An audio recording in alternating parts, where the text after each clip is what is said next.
This is the Troll Patrol, live with Justin Freakin. Welcome to the Troll Patrol Live. It's a freaking Monday. Clinically, DJ Dub, good evening. Welcome. I'm not high enough for this shit.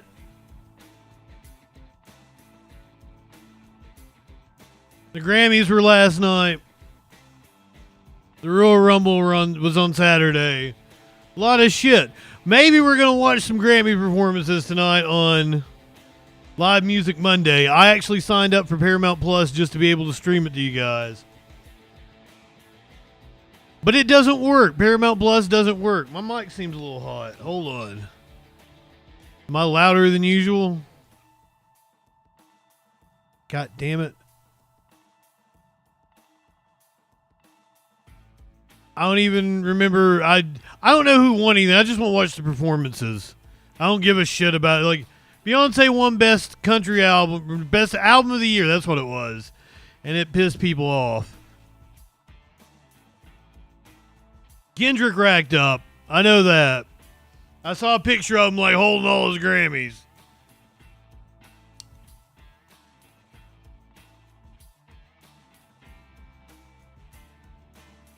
What was the best rock song? Like Creed? Oh, yeah. Yeah, it was the Beatles. EP Girl, good evening. It was that song that Paul McCartney used some AI to finish, right? Like, it wasn't all the way finished. And they, like, AI'd John's voice or some shit. A joke indeed. PP Girl, light one up, tip one back. Welcome in, everybody. I apologize for not being here last night. I did my best. Justin fucked his back up. Justin's back is shit right now. Justin has a hard time walking into the kitchen. It was probably from being in this chair like 6 hours for the confirmation hearings on Thursday, and then like another 7 or 8 for the concert, like in the evening. So that's probably my issue. I sat in this chair way too fucking long. Plus I did a huge project for a client in which I was in this chair overnight on like Tuesday and Wednesday. Anonymously, good evening. So if you see me wincing in pain as I adjust myself, that's why. Luckily for me, Curiouser brought me some muscle relaxers. Like, because this happens to me. I'm getting old, right? Every 6, 7, 8 months, especially like the rain moves in, my back tightens up. She had brought me some muscle relaxers like 6 months ago. Last time it happened to me. So I was lucky I had those on hand. But my plan to get some shit done over the weekend did not happen. I was like cleaning house on Saturday afternoon, and I take out all the cat shit and I sweep the floor. I wash some dishes. I take a shower and everything. Just my back just completely seizes up right after that.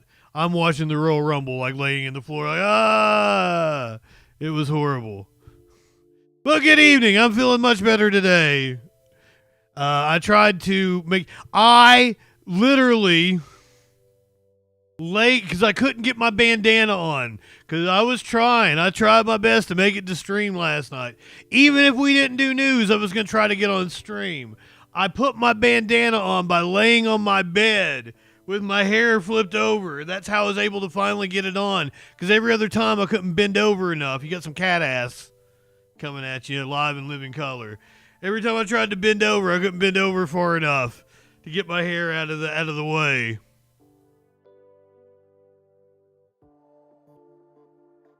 The women's Royal Rumble was really good. The men's was really good. Both the entire show, excellent. Can't complain. Top to bottom. If I hadn't been in pain laying in the floor, I would have enjoyed it a lot more. My boy didn't win. However, the whole story in the Rumble, it's enough to keep, like, Seth Rollins and Roman Reigns and CM Punk and that whole interaction, totally worth it. Even if my boy didn't win, I know something's going down. Logan Paul eliminated by John Cena.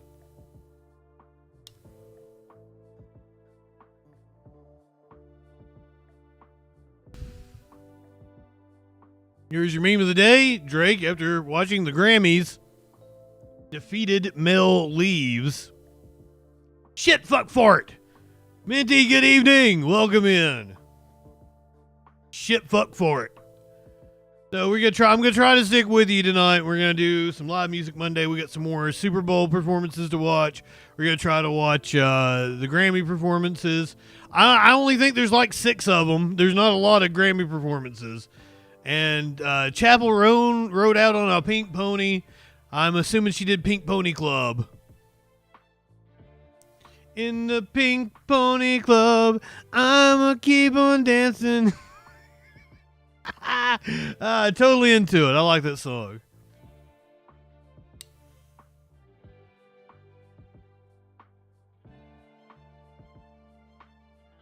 So what I do while I was laid up with my back, I watched that Saturday Night Live documentary. It's like a 4-parter. It's pretty good. I highly recommend it.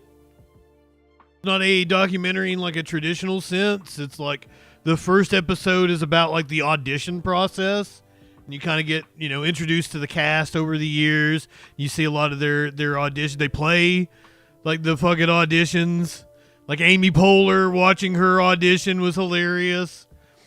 So highly recommend that. Holiday. Like the second or third episode was just about the cowbell skit.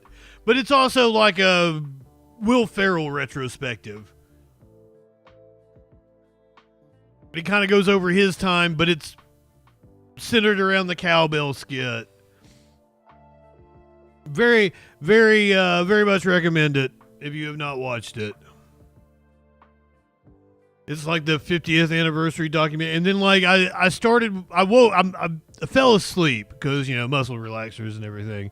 I woke up and the music documentary was playing. There's also a documentary about like 50 years of, live performances that Questlove did. And just the opening of it, like they weave the songs together and like fucking amazing job by Questlove. I've not finished watching it, but just that little opening montage. Insane. Highly recommend it.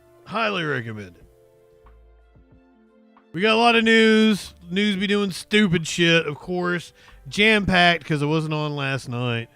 We're going to talk about the deportation protests taking place in L.A. predominantly, but they're also popping up all across the country in Chicago, New York. Anybody in the chat? Are you guys still flying on airplanes? Who in the chat is still willing to get on an airplane? If you're still willing to get on an airplane, I don't know if you will be after you watch this show. First of all, the FAA has gone woke. That's the reason why we're having so many issues, in case you didn't know. Crews lifted the wreckage from the D.C. crash between the helicopter and the United Airlines flight. Another crash happened. It was a medical transport. Crashed in Philadelphia. A plane caught fire on the runway in Texas. Plane crashed into an aircraft tug. I don't even know I know what a tug is. Is this like a tugboat kind of deal?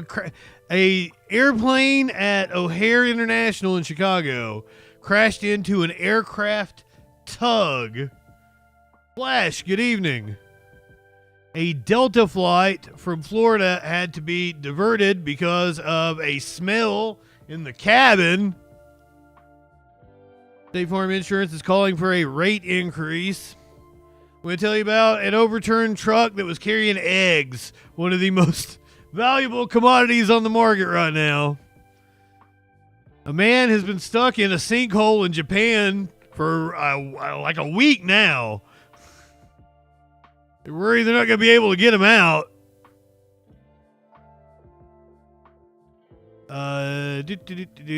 Schumer says there's an unelected takeover of the U.S. government. Going to hear from Representative Jamie Raskin on Trump's plan for U.S. aid, which has apparently closed its doors. This is one of those fluid situations. I'm going to try to get you the most up-to-date information here when we get to the story. You're going to hear from Trump on the tariffs that have now been apparently put on hold. Also, another fluid situation. We're going to hear from Doug Ford about the tariffs. Now, that's the Canadian premier, but apparently not the one that smokes crack, the brother of the one that smokes crack. Ken Martin has been named the chair of the Democratic National Committee. We have residents in Dalton, Illinois, or... Hey, buddy. One of the other many townships where Tiffany Henyard is apparently serving, calling for her to step down from her numerous positions. Henyard granted an exclusive interview to ABC Chicago, so you know we're going to watch it. All that and a lot freaking more tonight on the Troll Patrol. Live. Good evening. Welcome. Yeah, he was just he's dead now, right? The one that smoked crack is dead now. If I remember correctly. One more time if you missed the meme of the day. Drake, after watching the Grammys. What'd he die of? Did he OD? Did he heart stoppage? I saw it was like Brutus Beefcake was talking about Ultimate Warrior, just taking handfuls of these ephedrine tablets you used to get over the counter. Oh, cancer. Okay, fair enough. And I'm like, well, no wonder his heart stopped. Oh, well, we know that the one smoked crack because he was on camera doing it. We don't know if the brother smoked crack. He may or he may not. Fair enough. Let's go first to the Senate. We could get a vote on Pam Bondi, the Attorney General nominee for Trump. Best, most comprehensive approximation of the president's mind. Like, that seems like a cool job. This is live on the Senate agenda, floor. while always being ready Have no idea who this motherfucker to is. affect that agenda with an existing legal authority and resources. Well, maybe. This role cannot be performed adequately if the director acts instead as the ambassador of institutional interests of OMB and the wider bureaucracy. Tulsi Gabbard vote is Once apparently accreditation expected as the tomorrow. keeper of the commander's intent is established, then and only then does OMB have the ability to shape the most efficient way to pursue its objective. Externally, the director must ensure that OMB has sufficient visibility into the... They apparently confirmed Chris Wright as the Energy Secretary. Yeah, that's great.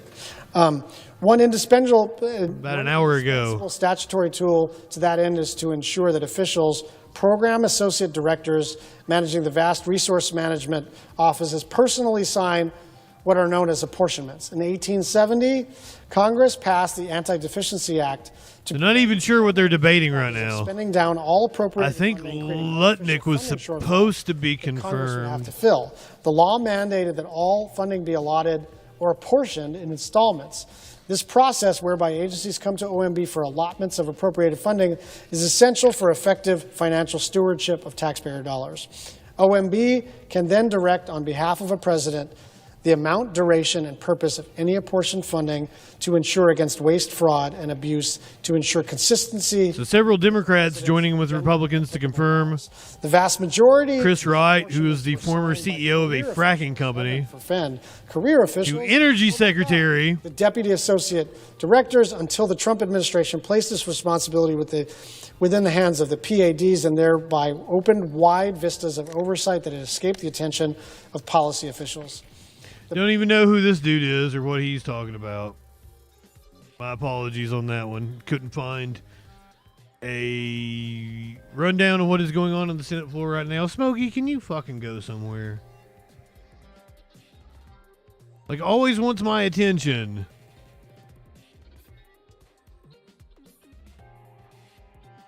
When it's not convenient. This was about an hour ago in LA. Protests against mass deportation taking place.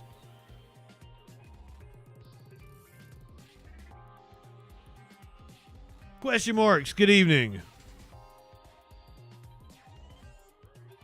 I do not take a stance on whether smoking crack makes you a better politician. It may not. I kind of doubt it. I was on crack. Right. Well, My lord, good evening. Welcome.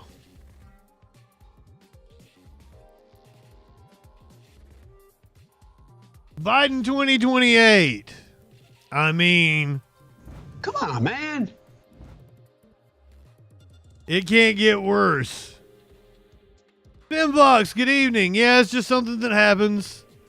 My apologies. I tried to stick it out, but I couldn't.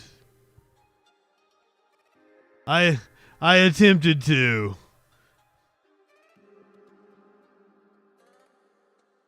So once again, the deportation protests taking place all across the country.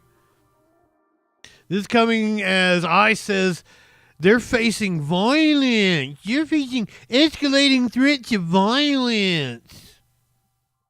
His wildfire rebuilding effort could be on a collision course with President Trump's immigration crackdown, already alarming the construction industry, which is facing a labor shortage. And now the president's deportation policy is encountering another issue: threats against federal ICE agents, violent threats escalating on social media, some promising the use of deadly force against ICE agents. Border correspondent Allie Bradley is following the very latest, joins us live. Allie, what more do we know about the legitimacy of these threats? yeah, hey, Nicole. So a lot of people watching right now probably wouldn't be that surprised to hear that there are some threats, some anger that's being kind of lobbied towards these ICE agents and officers. I'll smoke to that. Now doing these targeted operations, but these new threats that we just got a hold of that are circling social media are putting a direct threat at these ICE officers. And CBP is apparently taking them seriously enough to circulate this amongst agents and officers within the agency. So here's what we know here. We exclusively obtained a memo from our CBP sources, and included in that memo were 3 different posts. One of them encourages people to assassinate the ICE police in America, calling the agency a terrorist group. One on TikTok. I mean, where's the law? Immigrants to spit and urinate on ICE agents' food, to use nails to impale them and defecate in their vehicles. And finally, one just outright. Flash pointing out a 51 views. It looks like they've different posts. One of them encourages people to assassinate. It's probably not the news doing it either. It's probably ICE. Terrorist group. One on TikTok tells illegal immigrants to spit and urinate on ICE agents' food, to use nails to impale them and defecate in their vehicles. And finally, one just outright calls for the murder of local ICE agents. Borders are Tom Homan telling News Nation's Kelly Meyer this week that leaked information possibility flash targeted operations has actually forced them to pivot in order to keep officers and agents safe in the interior of our country as they continue to carry out these targeted enforcement operations. Take a listen. We got many target cities, but I'm not going to. Fuck you, Homan. Because we got to keep our officers safe. Matter of fact, Chicago, that operation was leaked, so we had to reschedule that one. So we need the element of surprise, right? Because officer safety issues. We don't want the bad guy to know we're coming to keep our officers more safe. Fuck your officers. Officer safety issues. And this all comes as 2 cross-border shootings were reported, one in Fronton, Texas, where Border Patrol agents actually exchanged gunfire with suspected Mexican cartel members. Now, further, this highlights the escalating dangers. Why do you suspect him of being cartel? Right now on the ground, the video you're watching from Texas DPS shows Mexican military kind of responding to that incident there. Now, Nicole, I do want to mention here, we did just get our hands on a new memo out of the Rio Grande Valley sector. That is where that cross-border shooting took place that we were just talking about. And this memo actually says that the cartel has authorized the use of these drones that are actually weaponized. So with explosives, using them against CBP personnel and other law enforcement officers down there. So it really is highlighting the growing threats down here. Now, it says agents are reminded to be cognizant of their surroundings. It says that they should be wearing their ballistic armor and utilizing their long arms. Nicole, I've never seen this written in a memo here. They always tell them, you know, be mindful of your surroundings. Alerting them to use their long arms is pretty shocking to see. And it It says work in groups whenever possible. Now, we did hear from CBP where they said the safety of their agents and officers is paramount. That is their #1 priority. They are taking all of these threats seriously and are continuing to look into them. Nicole. All right, we know you are staying on top of it. Allie Bradley live for us. Thank you. Allie Bradley is the top. You heard it here. Why do I do this? Pete Hegseth, Tom Homan, both went down to the border. Where Secretary of Defense Pete Hegseth is speaking in El Paso.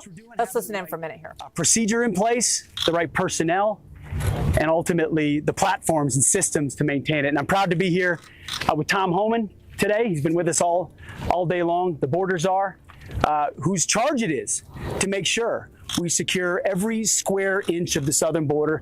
He and men and women like him have been doing that for decades. And this is the reason why Fox News host was picked. Frankly, the Defense Department has been helping on the border for decades, just not at the level that President Trump has charged us with right now. This is 100% a propaganda war. That border security is national security. Info war, if you will. Guys and gals of my generation have spent decades in foreign countries guarding other people's borders. It's about time we secure our own border. Tens of millions. I don't doubt it, question marks. Poured across this border under Joe Biden's administration. I mean, El Paso isn't even that big of a town, is We it? have no idea who they are. We have no idea where they're coming from. We have no idea what their intentions are. In many ways, under the Biden administration, and Tom knows this better than anybody else, they were facilitated their entry into this country. That stops now under President, and the Defense Department is proud to be a part of it. We have defended other places and other spaces. That's what I would have said, about 500,000. And in talking to the men and women in A little uniform, over that. be here. They're excited to be here. They're motivated to be here because they're defending their friends, their family, their communities, their church, their schools, their loved ones from an invasion of people whose intentions we don't know. We are going to get control of this border. And as I mentioned, to the cartels, all options are on the table. We will secure. 500,000 to 1 million. That's like 2 Walmart size. Proud to be here. Tom, do you have any thoughts? Well, look, I've worked for 6 different presidents, starting with Ronald Reagan. I joined the board until 1984. The first Trump presidency. Anti-war machine. Right, unprecedented success. Homan is the one that sounds drunk, actually. Illegal immigration down 90, as high as 91%, depending on what time frame you looked at. But what I'm seeing here, since he took oath of office, President Trump is a game changer. You saw his first administration successful on the border. I've never seen a military flight remove illegal aliens. That happened. I've never seen the amount of engagement from the military on the border, helping secure the border. I've never seen engagement from other law. Why would we need that? U.S. Marshals, DEA, DOJ's at the table across the country doing operations. This is a game. That's scary to me. I don't like police states. And having operational control of our southern border with this president in charge. And you sound like a fascist, you fuck. We will make this happen. We will not fail. Shoulder to shoulder, in every way, every square inch is our responsibility. The president has made that charge clear, and we're going to deliver for him. What are your questions? What does a mission accomplished look like, Mr. Secretary? Yeah, that's why Homan sounds drunk. He's not used to 100% trying to keep up with the big dog.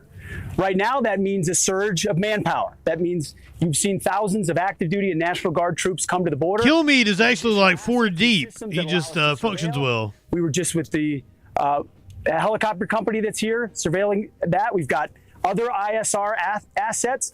Because of President Trump's deft ability to negotiate, we now have 10,000 Mexican troops that are going to be deft ability to negotiate. So there's cooperation with Mexico as well.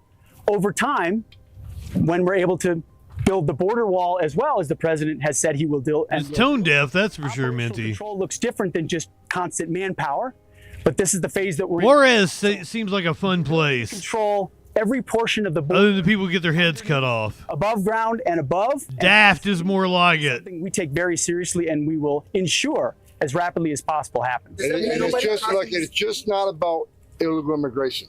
I'm reading that. That's right. It's just seriously, Hegseth's got Homan drunk. When we lock this down, Less Americans going to die from fentanyl. Less women and children be sex trafficked. Less no-inspected terrorists going to sneak in the country. Less gotaways. Less people on terrorist watch lists. This is about national security.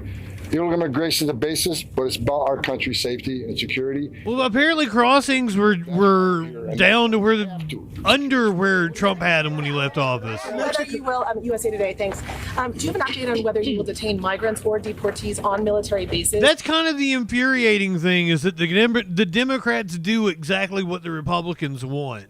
They had been deporting criminals. They just weren't running these PR operations the whole time.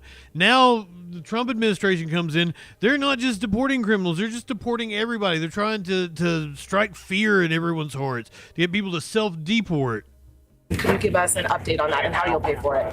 Any assets necessary at the Defense Department to support the expulsion and detention of those in our country illegally are on the table, to include, as it's been widely reported, Guantanamo Bay, a naval station I spent a year at as a guard. Guantanamo Bay. 2005. I know that terrain very well. Shelley, good evening. It's a total waste of money. To provide for. And it's a giveaway to private prison contractors who are going to build the facilities to hold these people, go in and remodel Gitmo and shit.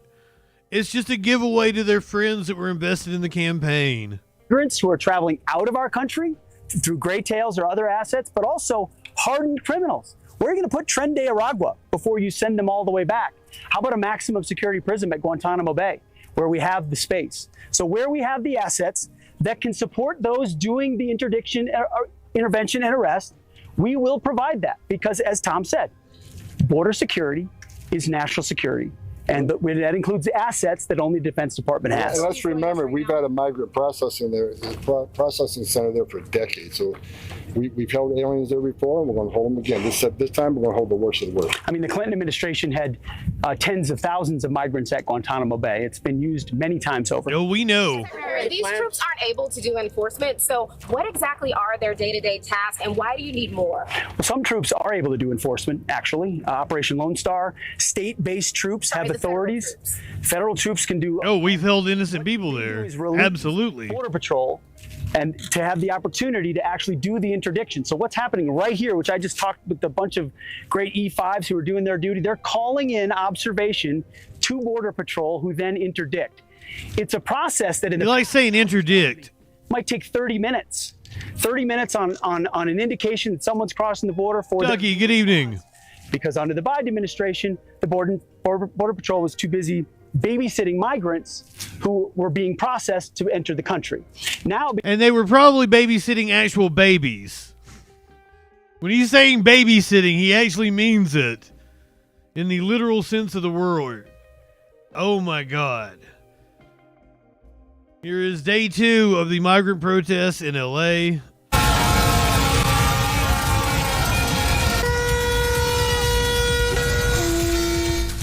For the second straight day, hundreds march in Los Angeles as part of a series of actions dubbed A Day Without Immigrants.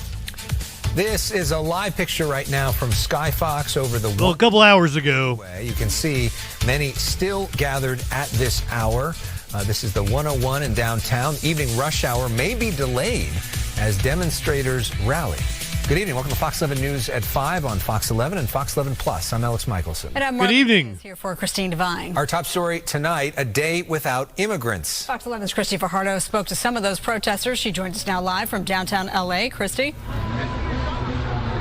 Yeah, we're actually on Main and Aliso, and I want to show you the scene here. The LAPD is lined up. They are blocking the entrance to the 101 freeway. A short while ago, there was one man who was flipping off the LAPD, trying to provoke them. He appeared to be a transient, but police ignored him, and he went away. But if we walk this way, I want to show you just... How did he appear to be a transient? It actually wraps around a couple of the overpasses here in downtown Los Angeles. And if we go up to Skyfox, you can get a better idea of the size of this crowd. And this is pretty much what it has looked like for most of the day. At times, large groups even splintered off, marching to City Hall and beyond, and then coming back. We've seen flags from all over the world, many of them flown alongside American flags, including the Mexican, Salvadoran, Haitian, Colombian flags, and more. We've spoken to people who say they are American citizens and are here to speak for loved ones who are undocumented, including parents. They say some of those family members are now in hiding, and they tell us they are raising their voices for the voiceless and are here to denounce President Trump's ICE raids. Put my signs fighting for my parents because my parents are the people, the reason I'm here today, the reason I have all the stuff I have today. So just because they were hardworking for their whole life, that's why I'm here today, to fight for all the stuff that they did for me and for it to not be deported back to the place they ran away from. Trump also included us natives from this land that we're also illegal. So how can it be illegal if you're on stolen land? Tell him.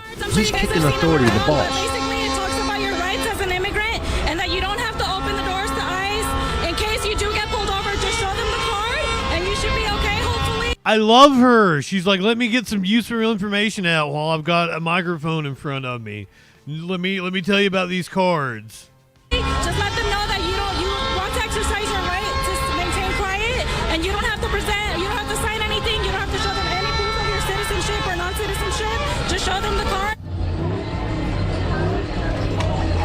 And similar protests are taking place all over. Wait, did that say Denny's Liquor?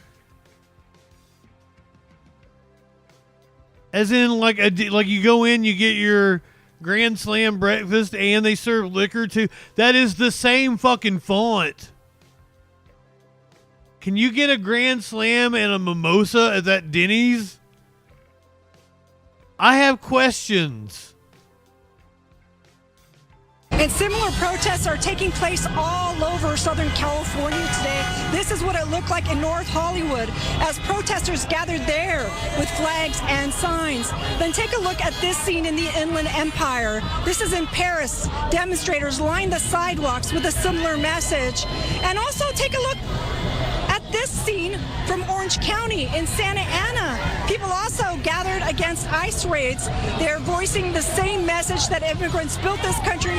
And my parents work harder than you, Mr. President.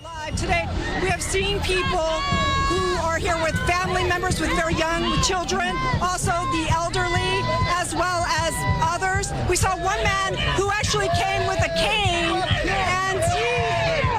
and he said, well, you guys, I think at this point you probably cannot hear me, but this is what it looks like down here in downtown LA. Oh, that's wonderful. Continue. Let's send it back to you. A raucous crowd, no doubt. All right, Christy, thank you so much. Well, the LA County GOP does not agree with the protest. Oh, I bet. 11 people opposed to the deportation should express that at the ballot box. The party's chair also says the real risk is not prioritizing the safety of our citizens. People who are here legally are in Soup, good evening. Are naturalized American citizens are in no danger. People are trying to make it seem as if regular abuelitas out for ice cream are in danger. The danger is that we do not take care of the criminal illegal aliens. Defense Secretary Pete Hegseth. Oh, this shit again. Border today.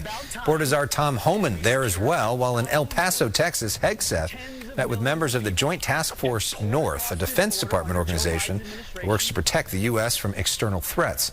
Trump administration has framed border security as a key part of national security. Mexico's president today committed to sending 10,000 troops to the border.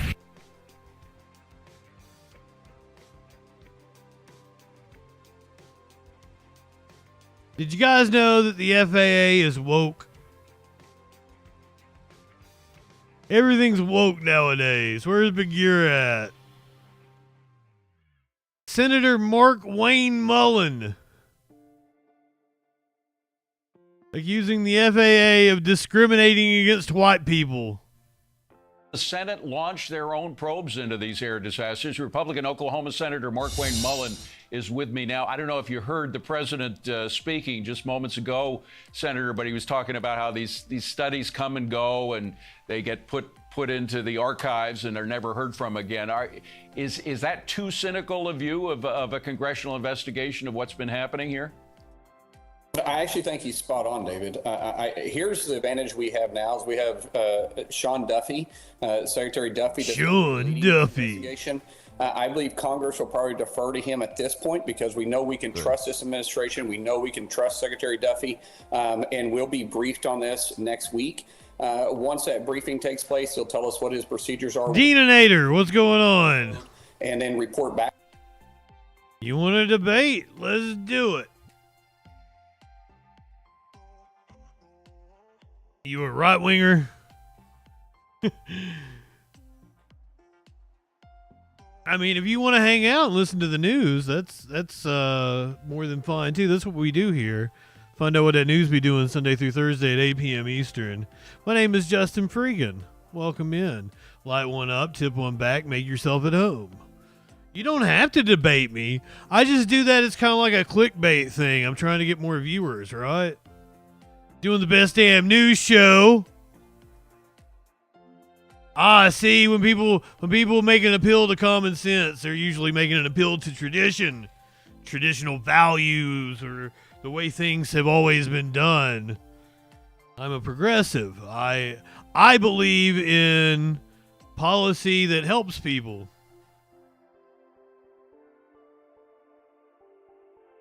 Unlike stupid fucks like Senator Mark Wayne Mullen. Back to us. I think it's premature to say that we're going to do our own investigation. Most of the time when we do our own investigation is when the administration isn't forthcoming with their information and we have to do it ourselves. In this case, like I said, fortunately, David, we have an administration we can trust. We have a president we can trust. And unless something comes up to force us to move forward, we'll probably let them move. Mark Wayne, which until now, singing on the Chiron, I did not know that it was one word. I thought he was using two names, you know. But apparently Mark Wayne is all one word. Senator Mark Wayne Mullen. Mark Wayne is one word. And then we will take the appropriate channels we need to react, either through legislation, through certain rulemaking, or bringing in Mark Wayne themselves and help them change the procedures. Of course, that hasn't stopped members from the previous administration chiming in about the president's concerns with DEI programs that may have DEI shortages. Pete Buttigieg was the former transportation secretary, chimed in saying the president's remarks were despicable and then said that we didn't lose any air traffic controllers under his watch. Well, the records don't show that. It does seem to be understaffed, and a lot of the understaffing may have been understaffed for like 30 years. Prerogatives for the positions. Well, David, where the FAA towers get trained is right here inside Oklahoma, in Oklahoma City. That's their training hub. And I will tell you, we were having a hard time filling their classes because of DEI, because of the diversity, equality, and inclusion that they required us to have. You couldn't fill the role rather than us just simply saying we need the best and brightest individuals and we're going to hire you specifically on merit. We're going to train you specifically on merit. Instead of these classes being 100% full, we were at 80% or 70%. And it wasn't from the lack of individuals applying for it, except each class had a ratio that they had to have on it. So President Trump is absolutely correct. When you're not hiring people based on merit and expertise, you're hiring them based on diversity, equity, and inclusion. Okay, so here's the thing is, and I saw a black person say this, when we see a black person in a job dominated by white people, we don't think they're unqualified. We automatically assume they are incredibly qualified, or otherwise they wouldn't be in that position because the white people wouldn't let them. And that is true. But like 80% of air traffic controllers are white men.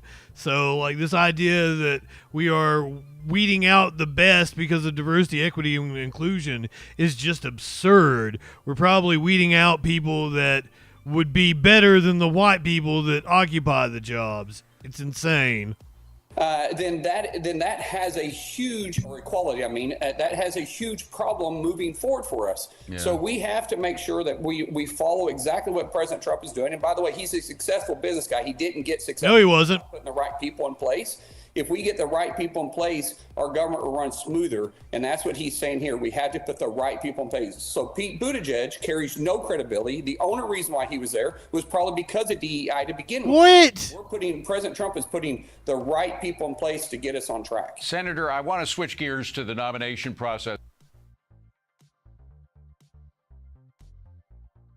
Caution slimy. Proverbs 30:33 says, and so the churning of milk bringeth forth butter, and the wringing of the nose bringeth forth blood.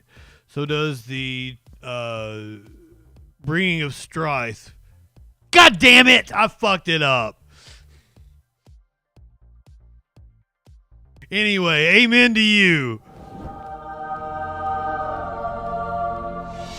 Your spells and incantations do not work here.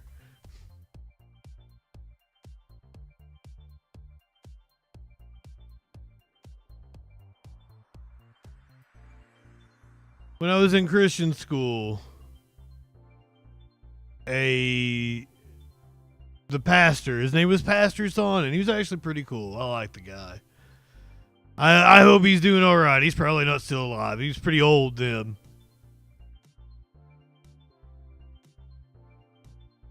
He was upset with me for some reason, and he said, look up Proverbs 30:33. That's what I'm going to do to you.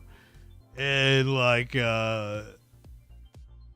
it's the first line, the churning of the milk bringeth forth butter. And I looked up, I was like, you're going to milk me? Fucking killed in the class. I was a great stand-up comedian in school.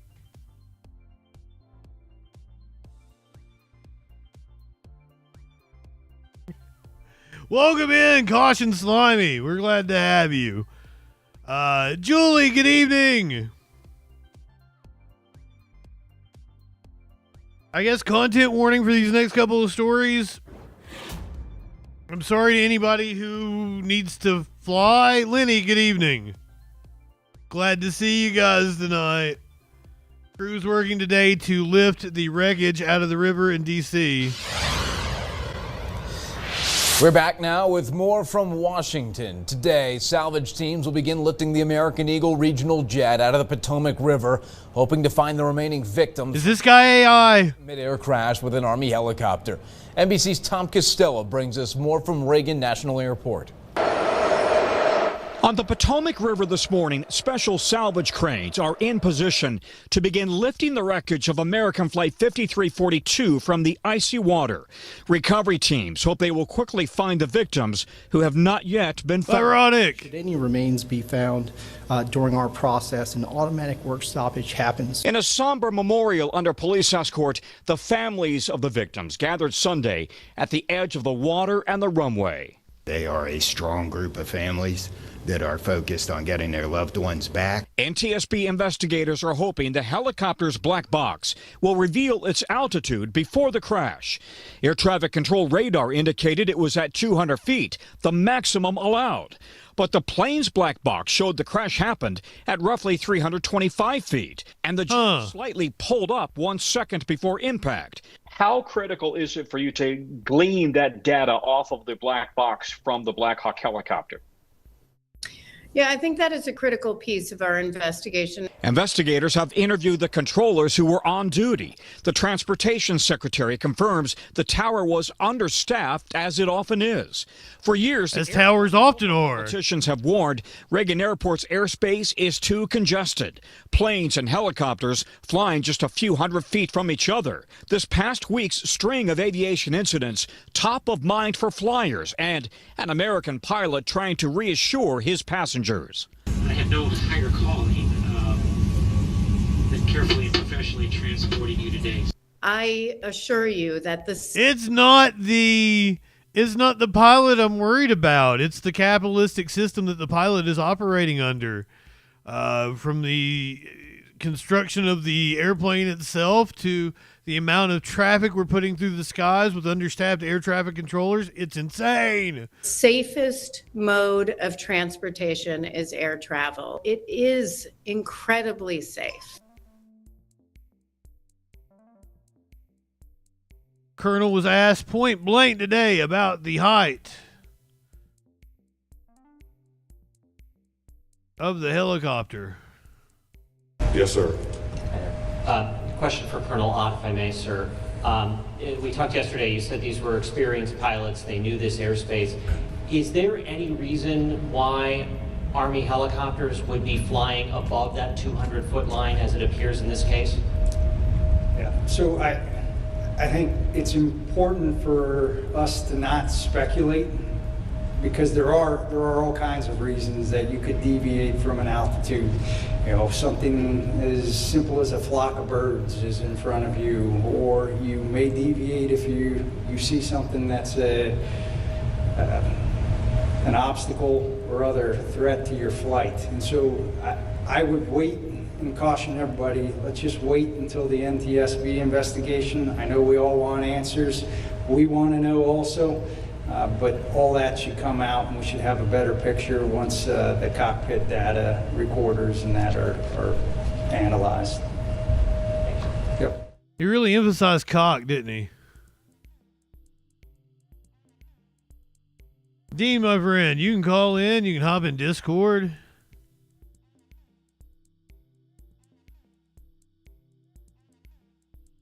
The last person to be identified that was operating the helicopter was Captain Rebecca Lobach, who has been hounded by idiotic right-wingers. Third helicopter pilot who died in the Washington crash was a former White House aide. Her identity was withheld in the aftermath of the disaster as right-wing rumors swirled and President Donald Trump blamed diversity initiatives for undermining air safety. The third pilot in the Black Hawk helicopter involved in the Washington, D.C. air crash has been praised as a bright star in all our lives by her family. Her identity was initially withheld in the aftermath of last Wednesday's disaster, but she was named on Saturday as Captain Rebecca M. Lobach from Durham, North Carolina. Lobach, 28, was one of 3 soldiers on board the military helicopter when it collided with an American Airlines jet. She also served as a White House military social aide during the Biden administration. 67 people were killed in the catastrophe, which was the deadliest U.S. aviation incident in almost 25 years. Investigations continue into the cause, with the preliminary data giving conflicting information about the altitudes of the 2 aircraft at the time of the crash. President Donald Trump said the helicopter was flying too high, while also blaming diversity initiatives for undermining air safety.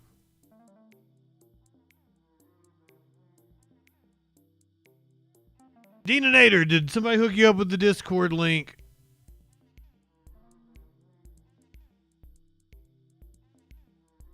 Why is my chat not being welcoming? You can hop in. We have a debate freaking voice channel.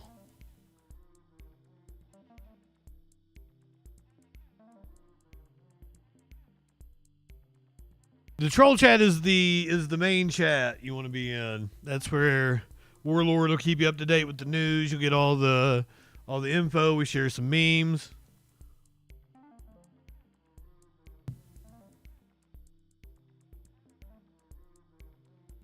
You're in the debate freaking voice channel?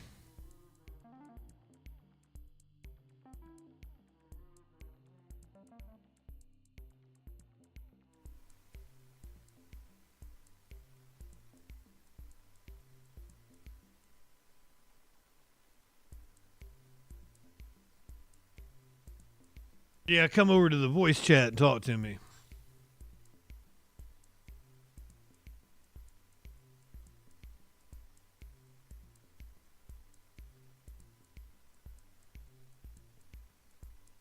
Just scroll down on the side there and you see the voice channels. I'm already in there for waiting on you. There we go. Hello? What's going on, my man? Hey, thanks for having me. Oh, thanks for coming on. I'm interested to pick your brain. For sure. Well, let me give a quick little introduction here. Absolutely. That sounds good. I just want to pull up the chat so I can see all the people talking shit as well. Do you want me to call you Deanator? Is that how you say it? I'm famous for mispronouncing things. You can just call me Dean. All right. Hell yeah, Dean. What's going on, my friend? Cool. So, yeah, I'm 25. I'm actually Canadian. And I... Who's your favorite wrestler? And what he is doing. Who's your favorite professional wrestler? My favorite professional wrestler? Yes. You know, I can't say I've really watched much of the WWE, but I don't know, maybe John Cena. Like it's hard for me to say because I haven't really watched much of it growing up. Okay, fair enough. I figured you'd pick like a Canadian hero like Bret Hart or Chris Jericho. Yeah. See, man, I wish I could tell you. What's that about? But unfortunately not. Wait a minute. I thought all Canadians knew who Bret Hart was. Not this one. I feel like they'll take away your citizenship for that. Because he's like Wayne Gretzky, right? Like he's a famous Canadian as well. Oh, I know Wayne Gretzky, that's for sure, but not the other guy. Maybe he's before my time. I don't know. I mean, he was in the 90s, but like, yeah, I just made the cut, man. I'm a 99, so. But he's like Wayne Gretzky. He's etched in history. But I guess if you're not a wrestling fan, yeah, more of a UFC fan myself. Okay, fair enough. I was really into the UFC in the mid 2000s. It's just kind of gotten. I don't like Dana White. Okay. And it's picked up some of the worst habits of professional wrestling to try to, more sizzle than steak here recently. Yeah. Lots of showboating. Yes. But hey, that's, gotcha. I mean, I'm a wrestling fan, so I can't criticize it too much, right? Yeah, for sure. And you know what? I mean, I do like the whole aspect of the individuals being themselves. I mean, what that guy said about Hitler, that was pretty fucking crazy, though, honestly. Bryce Mitchell, I was just reading that earlier, but once again, so many people are going to plop down their money to fucking watch him get his ass beat. Yep. So, I mean, I would. It's the same thing with, like, the Logan Paul fights, right? Like, people were genuinely wanting Mike Tyson to kill him. Yeah, myself included. Did you pay money for it? No, man. I went to a bar. Okay, fair enough. I always pirate things like that because I don't want to give them... Because it's... I mean, I was interested. I wanted to see Tyson beat his ass, too. But, like, also, I didn't think it was going to happen. For sure. I don't know, man. It was a wild card for me. The one thing that kind of made me hesitant for Tyson was the way he walked into the press conference and the weigh-ins. You could just see the defeat in his eyes. Or the age, or I don't know what it was, but you could tell he didn't have that pep in his step. No, I agree. Okay, anyway, you said you were. We'll get down to brass tacks here. You said you were into Donald Trump. Yeah, I love Donald Trump. I love what he's doing. I love the people he's surrounding himself with. Well, you're an Elon fanboy? Sorry, go ahead. You're an Elon fanboy? You know what? I was. When he first had Elon come on and support him, I thought that was awesome.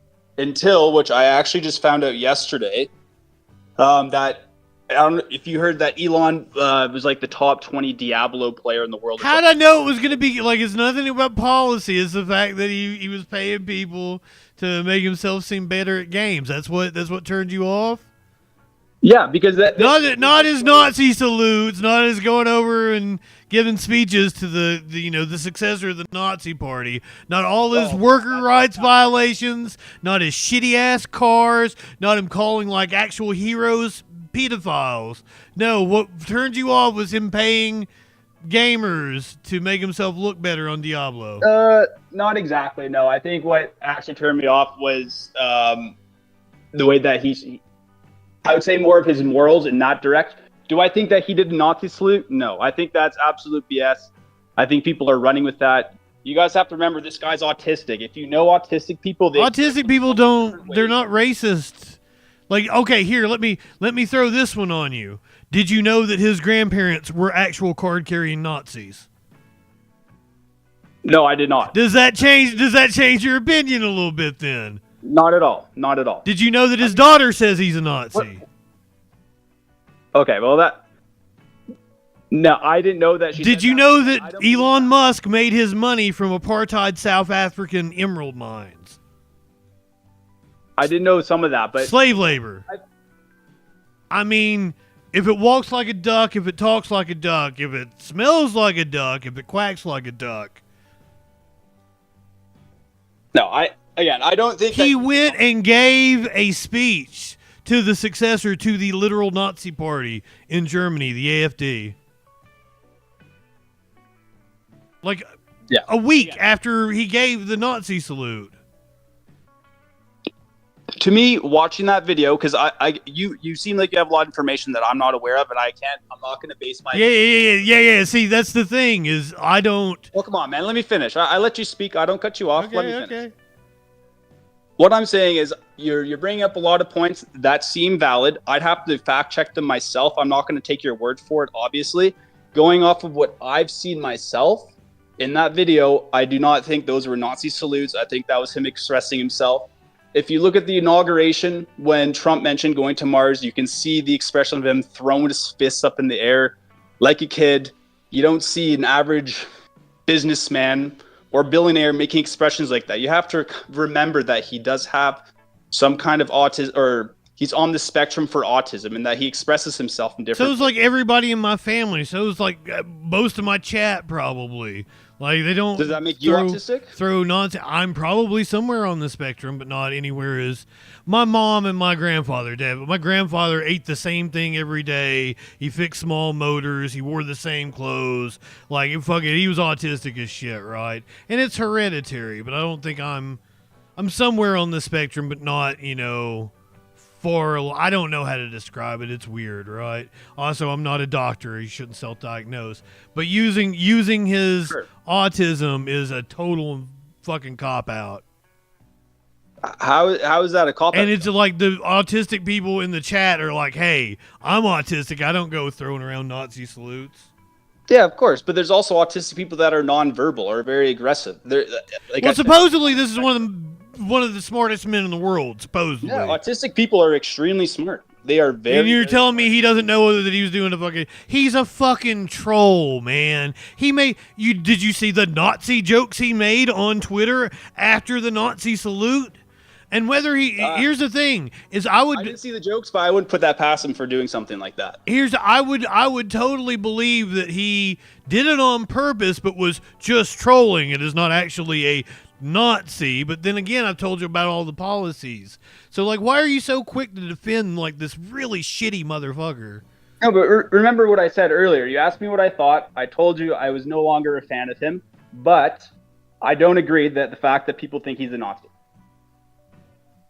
Okay, well, there's a million reasons. Even if you don't think that he is capital letter N Nazi, there's a million reasons not to like the motherfucker, from his workplace violations to the shitty vehicles. You know he's not the founder of Tesla, right? Yeah, I understand that. I understand. Like, he bought the rights to call himself the founder of Tesla. I mean, sure. I mean, he was a part of many different... But he had nothing to do with the inventing of the Tesla cars. Like, that was totally two other dudes. Elon came in and bought. Building rockets. He's not building the rockets himself. He's surrounding himself. Of course he's not. He's a goddamn idiot. Well, obviously not. No, listen. What do you mean, obviously not? I hear you. I know what you're saying. I'm not disagreeing with you for a lot of the things. I personally, in the beginning, I thought that I love the idea of Doge. I think Doge is correct. What do you mean you love the idea of Doge? Well, just like you can already see what they're doing. They're cutting down all the stupid spending that the U.S. does. Such as? They just throw money around like crazy. It's insane. Such as? What are they cutting? Well, I mean, we can start with Ukraine. I completely supported Ukraine in the beginning. I still support Ukraine, their sovereignty. But do I think they deserve to get billions on billions of dollars worth of US aid? No. Do I think that Europe should have stepped up? Most definitely. Okay, do you know why we were the ones defending Ukraine? Why? Why? Because of your own agendas. I'm going to call it the deep state agenda. You don't know about the 1993 agreement that we signed to disarm them from their nuclear armaments in exchange for us protecting them. Like, we're contractually obligated via a treaty to protect Ukraine. But you understand why Russia invaded Ukraine in the first place, though, right? Because Putin is an imperialist that wants to reunite the Soviet Union. No. The actual reason, not just name calling. what the actual reason was. What do you mean not just name calling? I've listened to Putin's speeches where he literally says that's the reason. No, the actual reason behind it, not just the face value, is because I can't give you the exact year because I can't remember off the top of my head. But basically, there were specific leaders that gave Putin the word that they were not. Say it again. Say Putin again. Let me finish, please. Let me finish. Say Putin again. Putin. No, dude. Say it the way you said it the first time. Come on, man. Listen, let's be gentlemen here. I let you finish your points. I don't speak over you. Let me get mine across. Okay. Anyways, what I'm saying is that they told him that they would not allow Ukraine to join NATO. Why? How close? Do you know how close Ukraine is to Moscow? Yeah. It's only a couple hundred miles. Super close. And so if Ukraine were to join NATO, then they'd have ballistic missiles right on Moscow's doorstep. They gave Putin their word, or whatever you want to say. There you go. They wouldn't allow them to join NATO for that exact reason. And then Joe Biden goes along saying, yeah, you know what? Maybe it's a good idea for Ukraine to join NATO. It's time. And that's part of the reason why they invaded. Okay, if a country wants to make their own, you don't think a country should have their own autonomy to join whatever trade organization they want? I mean, yeah, I totally do. But I also you have to take into account that Russia's a superpower. I don't have to take into account shit.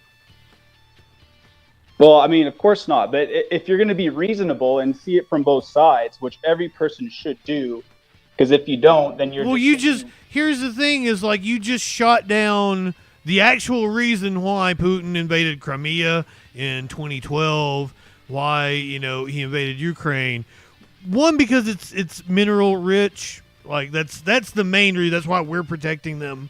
The natural gas that's in the Caspian Sea, the oil. It's also a large producer of wheat. So it's got a lot of natural commodities. That's why Russia wants it, right? But isn't Russia already one of the most resource-rich countries in the world? Why do they need more? Or are they just trying to stomp out their competition? Yeah. It's a battle against the West. A lot of reasons. But Putin has literally said he wants to reunite the Soviet Union. That was I think he wrote a thesis on it when he was in college. Yeah. Anyways, I'm just going. Well, off you just blew that off and acting like. You said I think again. I would have to confirm that myself. I'm only going. And then we signed a treaty with them in 1993 that they wouldn't pursue nuclear armament in exchange for U.S. protections. And one of the reasons why we agreed to protect them was because of their resources. Wasn't that also around the time that Russia wanted to join NATO as well? This was right after the fall of the Soviet Union. But not long after that, NATO. But what is your obsession with NATO exactly? What do you mean? What is my obsession with NATO? I mean, that's the whole reason we're in the conflict is because of NATO. We're not in a conflict. Attack on all. Sorry? We're not in a conflict. Yeah, we are. We're sending billions of dollars, Canada included, man. We don't have money for that. Our military is a fucking joke. We're sending over tanks and helmets and all this. Okay, like some of the last, and this is, I'm an anti-war guy, but I'm very much anti-imperialist, right? Like I think Ukraine should have their sovereignty, but like last I saw was like for the money that we have invested, we've taken out like half of Russia's armaments and shit. That like it's actually been a really good investment on our part. What about all the lives that were lost? I mean, they weren't U.S. troops. I mean, that sounds callous and everything. Yeah, that's pretty selfish. But I mean, so the alternative to that is to not provide them armaments and just let Russia take them over? And you think that's better? No, I think what would have been best is that if the West stayed true to their agreement of not allowing Ukraine to join NATO. Now, I think this would have been avoided. I'm not sure that we had an agreement that Ukraine wouldn't join NATO. Is that a thing, chat? Can you verify that for me? You have the chat looking behind you. Why don't you I want to. Yeah, Flash says no. That's not a thing. Yeah, but our agreement was that we would protect them so that they didn't pursue nuclear armaments. That was in 1993. Let's not take your chat's word for it. Let's actually Google it. You got the screen. I'm watching you. Why don't you Google it yourself and screen share with everyone? Oh, okay. That would be a proper way of doing it rather than taking some random person's word for it. Well, Flash is always Flash is my fed, so I trust Flash. That's fair, but I mean, I'd rather see the facts than Flash's word. Well, I mean, you didn't know anything about like the 1993 treaty with Ukraine, right?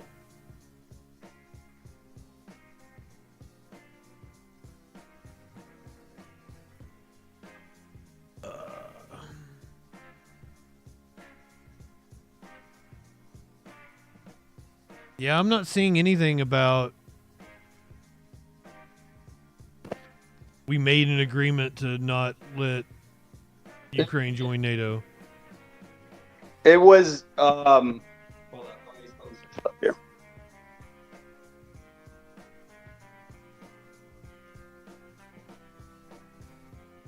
Yeah, I'm not seeing any. We never made that agreement.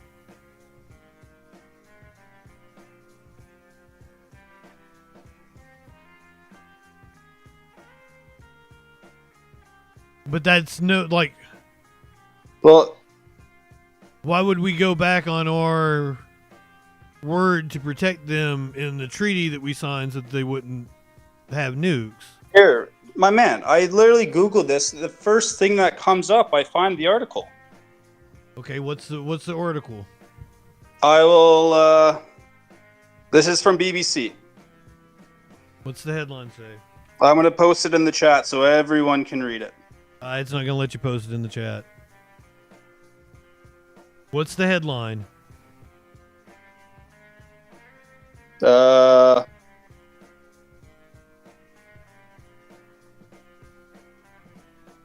see. It says Angela Merkel defends ties with Russia and blocking Ukraine from NATO. This was in 2008.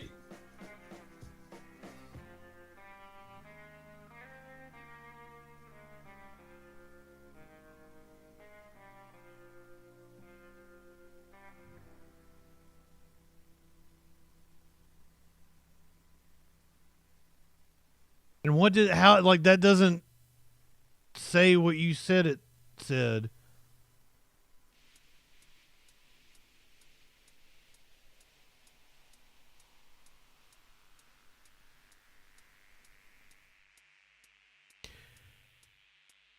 Former German Chancellor Angela Merkel has told the BBC the gas deals she made with Russia were intended to help German firms and kept pace with Moscow. She insisted the war with Ukraine would have started earlier if she hadn't blocked Kiev's entry into NATO in 2008. But that says nothing about U.S. having an agreement to not let them join. No, it never. I never said the U.S. did. I said the German leader did. It doesn't say that she has that has nothing to do with the U.S. That was your claim that the U.S. had some agreement that we wouldn't let Ukraine join NATO. Yeah, that was the whole. Okay.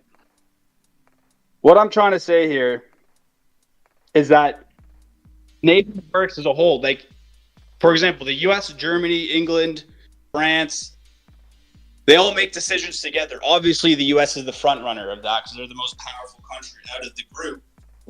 But, yeah, it's true. Angela Merkel did tell Putin that they would not. What does that have to do with the U.S.? Well, why does the U.S. have to do anything with the Ukraine-Russia war? That's the whole, we were talking about the invasion, correct? We signed a fucking treaty in 1993 that said that we would protect them in exchange for them not pursuing nuclear armament. That's why.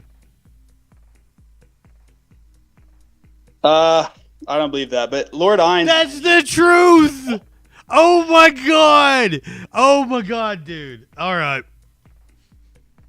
But anyways, listen, you don't believe the things that actually happen, but you believe some shit about NATO that didn't happen. I don't really know what you're trying to say there. You asked me why the U.S. needed to be involved in the Ukraine war, and I pointed to the treaty we signed with Ukraine in the 90s so that they wouldn't pursue nuclear weapons. Because this was a thing. Like, you aren't old enough to remember this. I am. Like, the world was a scary place because of people having nukes. Go read about the 70s and the Bay of Pigs and all that. We were worried about nuclear war. Reagan was very passionate about nuclear disarmament throughout the 80s. Signed all kinds of agreements to lower the number of nukes. And this was a thing we cared about up until like the mid-90s. Okay, wait, Justin, let me just cut you off real quick. What year was this in, you said? I'm just Googling it. I think it's 93, but you just treaty U.S. Ukraine.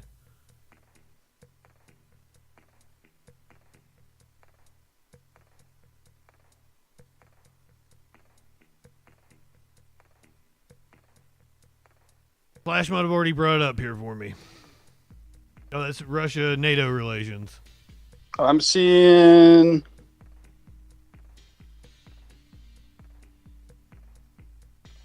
Oh, here we go. Okay, well, I'm trying to find the exact... The Budapest Memorandum on Security Assurances comprises 3 substantially identical political agreements signed at the OSCE conference in Budapest in 94. I'm sorry, I was off on the year. It provides security assurances by its signatories relating to the accession of Belarus, Kazakhstan, and Ukraine to the Treaty of Non-Proliferation of Nuclear Weapons. It's the Budapest Memorandum on Security Assurances.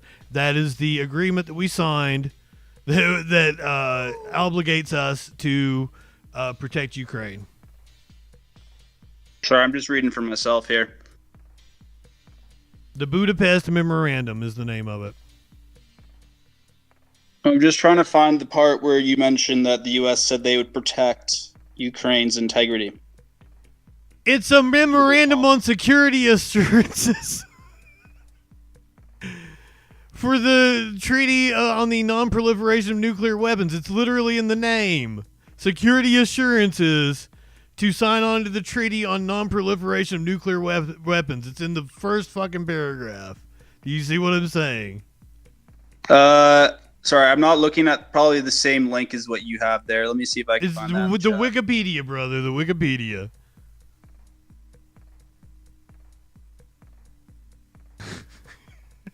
So let me get this straight. So you had a position on something that you knew nothing about. No, that's not true at all. I still stand by my position.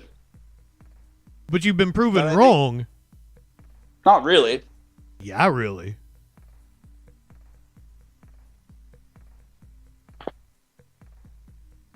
Anyways, let's So okay, so you had a position on Elon Musk, but you didn't know all the other things about Elon Musk, like his grandparents being a Nazi I told you what my position was. But you didn't have all the facts myself before I would make an opinion on those. You need to do that more often, my friend. You need to not have opinions about things you don't know shit about. That's my mission here as a streamer. It's okay to believe that you're stupid about something, that you're not informed. I disagree with you there. I keep it a very open mind. That's why I'm here debating you. Do you keep an open mind with, like, I just destroyed you on Ukraine? Like I'm saying, I'm not going to go off of he said, she said. She said seashells by the seashore. Yeah. Anyways. What he said, she said, my friend. We looked things up together.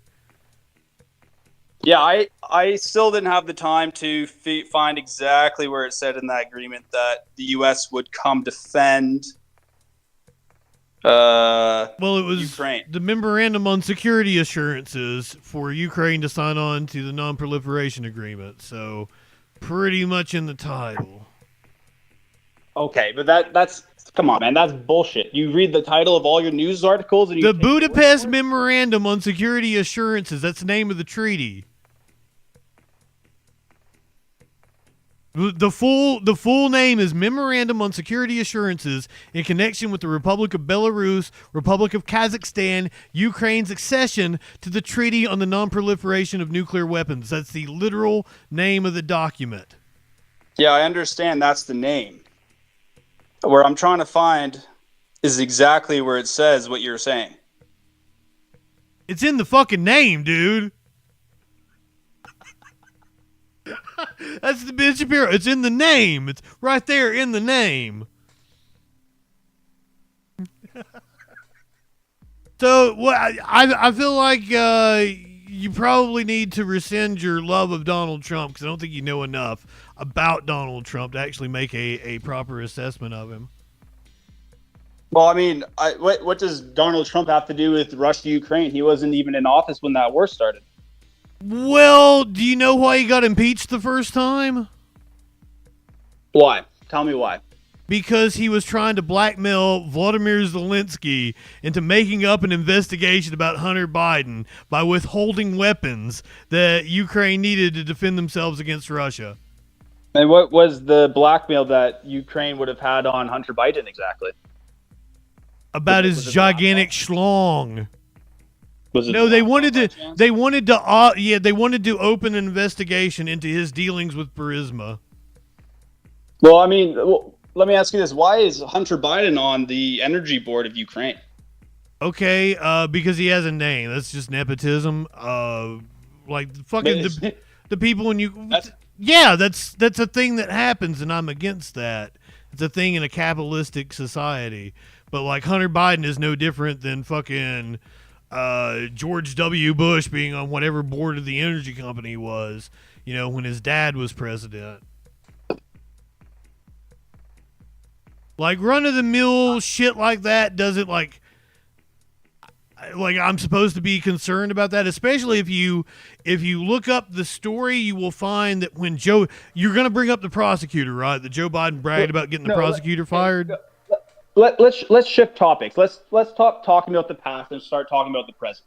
Okay. How about that? Okay, cool. Let's talk about now, not what happened in the past, because we can't change the past, but we can definitely discuss what's happening now. Well, I think you need a good basis in history to understand, what you're going through. And that's one of the reasons why, you at 25 probably shouldn't have such concrete opinions, because you don't know enough about things. You never read a fucking history book. Well, I mean, I could argue that, but I feel like to shut me out for that reason, I think is a little naive. Who's shutting you out? I fucking encouraged you to call in. Yeah, totally, man. Anyways, let's talk about what Donald Trump's doing now. What are your thoughts on tariffs, on the DI shutdown? We were talking about Doge, and then we kind of got sidetracked there. Yeah, I was trying to. You seem to be cheering on Doge, but what about Doge? Gets you hard. Yeah, I didn't get this. I'd say I love the idea of Doge, but I definitely feel a little bit weird about Elon Musk's hands being right inside the U.S. books. I will admit that part. Yeah. It's called oligarchy. It's very, very bad. I'm very worried for my country. Yeah, but I mean, again, you could argue that for the exact same for the left, man. What about George Soros? What about George Soros? He's also a billionaire that is a huge funder of the Democratic Well, see, I'm a leftist. I'm against fucking money in politics. I think all our campaigns should be publicly financed. So, pulling a George Soros on me isn't First of all, it's a false equivalency because Soros, yeah, he funds these campaigns of these DAs and shit, but, the amount of money he's spending compared to what these right-wing think tanks are spending is just, it's absurd. It's such a minuscule amount. So it's not even in the same ballpark, I guess. In the way the game is set up, I guess I cheer on George Soros because I'm going to get, he's actually backed some good prosecutors. But, I would rather billionaires not be able to influence policy at all. I want to tax billionaires out of existence.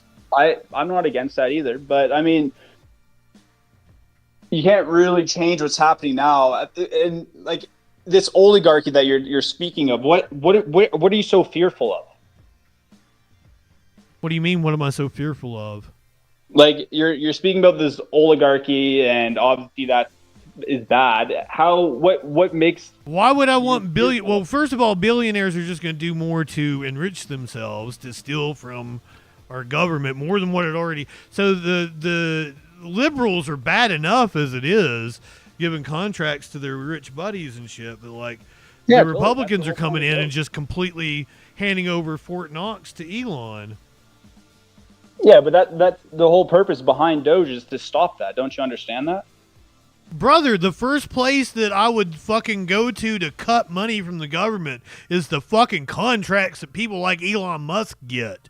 He's coming in trying to stop payments to Social Security, and Medicaid, and Medicare, Meals on Wheels. That's no, it's not fucking false. Don't pull that shit on me. I played the people from Meals on Wheels saying they had to shut down because of his bullshit. So don't come in here tell me that shit's false. It is false though. Like it's not fucking false. You dipshit. No, calm down, man. Calm down. Hold up. Just you're an idiot trying to tell me that I am wrong. Security checks? Do what? You're saying people are no longer receiving their social security checks. It is definitely a possibility in the future. So it hasn't. So stop getting. But Meals on Wheels shut down, you dipshit. It hasn't. It did. It hasn't happened yet. It's just like I fucking played them on the fucking stream the other day. Okay, I'll say this. I'm not very familiar with Medicaid just because Canada has a completely different yeah, you have a universal system unlike us. Yeah, which is also there's also issues with that in itself. Do you want to know what the issue is? Like, you spend half of what we spend and you produce better healthcare outcomes. So yeah, what fucking issue? And everybody's fucking covered. I mean, sure. Is our healthcare way less expensive? Totally, but you produce better outcomes. Surgeries and transplants. You produce better outcomes. Our hospitals. Your hospitals produce better outcomes than us. We rank further down than Canada, I assure you. Yeah, you may do that when it comes to. Come on, man. Let me speak. I've got to cut you off. Actually, they've redeemed the hang up on you twice now. They want to get back to the news. Okay, that's fine. They can continue doing that. But let me just say this before you cut me off, and I'll let you go. With Canada's healthcare system, we are super understaffed. Yes, it's more affordable. When it actually comes to getting your healthcare, you said you need 3 stitches. You're waiting in an emergency room for 9 hours. And you don't think you wait here? Oh my God. I assure you that people in my chat will tell you they've been in the emergency room all goddamn day here in the U.S. That's the exact same thing here. When people actually are looking to get legitimate surgeries and whatnot done, they go to the U.S. because the U.S. actually has better. If you've got the money to fucking pay for it. You're right. Totally. It comes down to the money. It gets you a private doctor. You guys produce better healthcare outcomes. Everybody's fucking covered. You should not be envious of our system in any way, shape, or form. If you are, you're a dumb fuck. I never said I was. All I said is that I'm not too familiar with the Medicare system, which you're saying is shut down. Same with Social Security. I did not say it was shut down. Because nothing's actually. I said it was in jeopardy. I did not say it was shut down. You said that it was. But anyways, your chat said you want to be gone. That's totally fine. I appreciate your time, Justin. Well, don't get all butthurt, my friend. Believe me, man. I rewind the tape. I don't think I think I said it put them in jeopardy. I don't think I said it shut them down. I said Meals on Wheels shut down because I literally played the clip of the people from Meals on Wheels saying they shut down. It was pretty hard to hear. You were kind of losing your mind in that moment. I was losing my mind. Yeah, you got pretty frustrated. Yeah, that's a cope on your part. Sorry? I'm animated. That's a cope on your part saying I'm losing my mind. Well, you did. I couldn't even get a word out because you're because I was on a fucking roll, man, tearing you a new asshole. Because you got mad because I told you were wrong because nothing. I wasn't wrong. You are wrong because it hasn't been shut down. Meals on Wheels shut down. The Social Security and I never said that. I said it put them in jeopardy. Whatever. I don't want to get into it, dude. Your chat wants me to go. I appreciate. Yeah, brother, because you're wrong. You've been wrong multiple times. You never admitted you were wrong. It's kind of funny. I appreciate you coming in, man. Stick around. Stick around. Do some news with us. All right, man. Appreciate it. Peace out.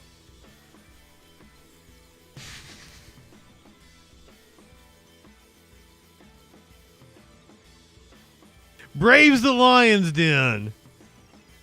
I had a little mini orgy in my apartment one time, and there was this dude. I think it was back when Craigslist was still going on, and I invited him over, and like he got a little freaked out by what was going on, and the girl that was there was like, "Oh, he was like a level 3 in a level 27 dungeon."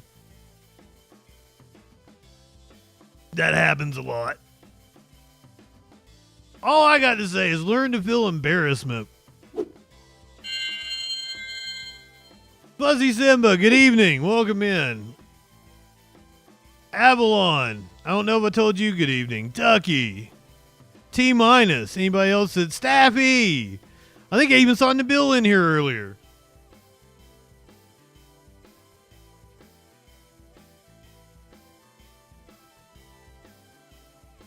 We were talking about plane crashes. Nabil, my friend, so glad to see you. You've got Socialist Don. Good evening. He's 25. I was a dumbass when I was 25. I was a libertarian. I didn't know shit about fuck. And I worked in news, right? So I knew more than a usual fuck, but I still didn't know fuck.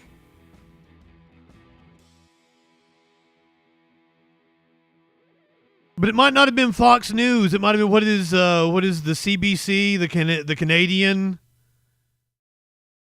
right-wing channel. I may be getting it confused with another one. This is footage of the plane crash that happened. I believe it was Friday night. Friday night, we had another plane crash in Northeast Philadelphia.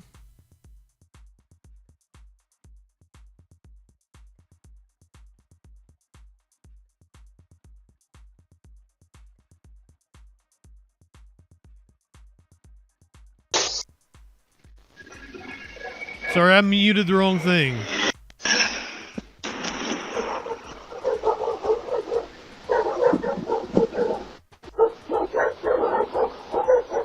Burrito, good evening.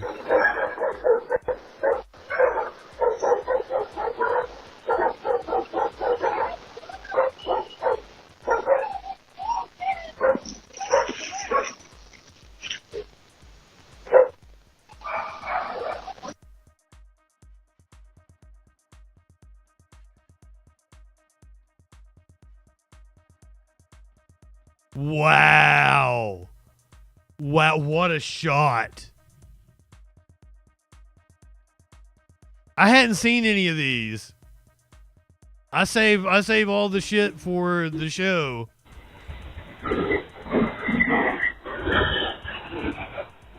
Fucking wow.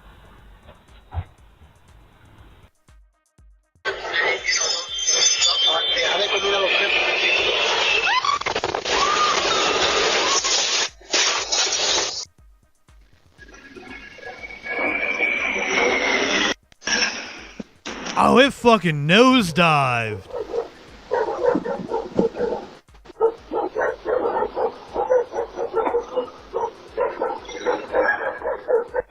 This is apparently a private medical transport.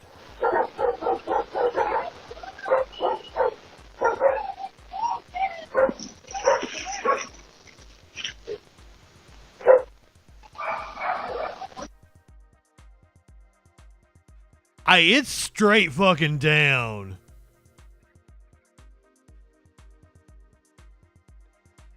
Wow. Because you usually don't see them come straight down.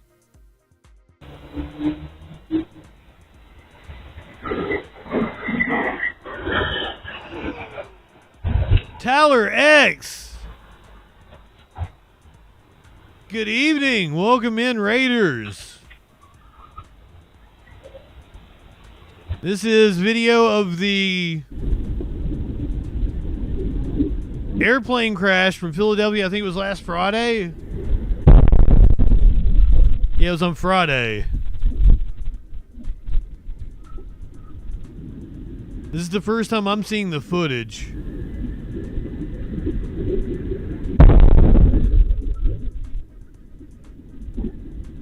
Lurk away, my friend.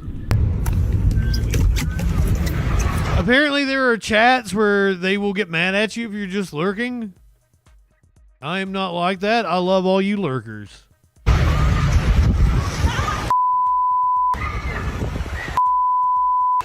Come in, find out what that news be doing.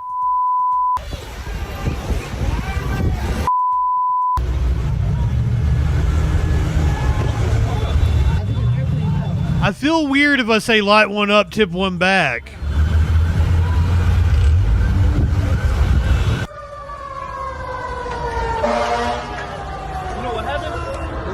A plane.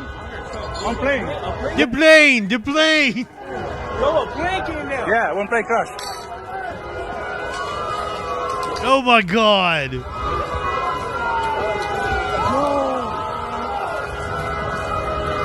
my goodness, bro. Oh my God. It's crazy.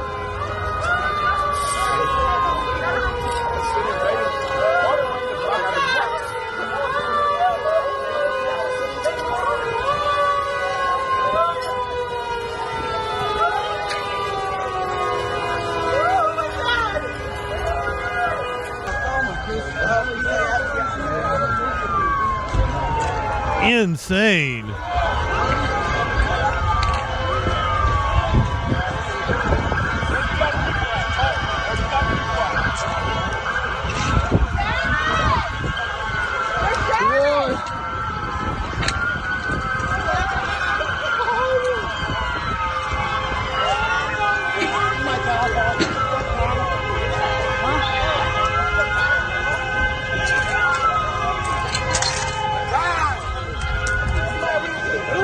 What exploded? What exploded? I don't know. What the f*** is? Those two cars burning. Imagine being that fucking close.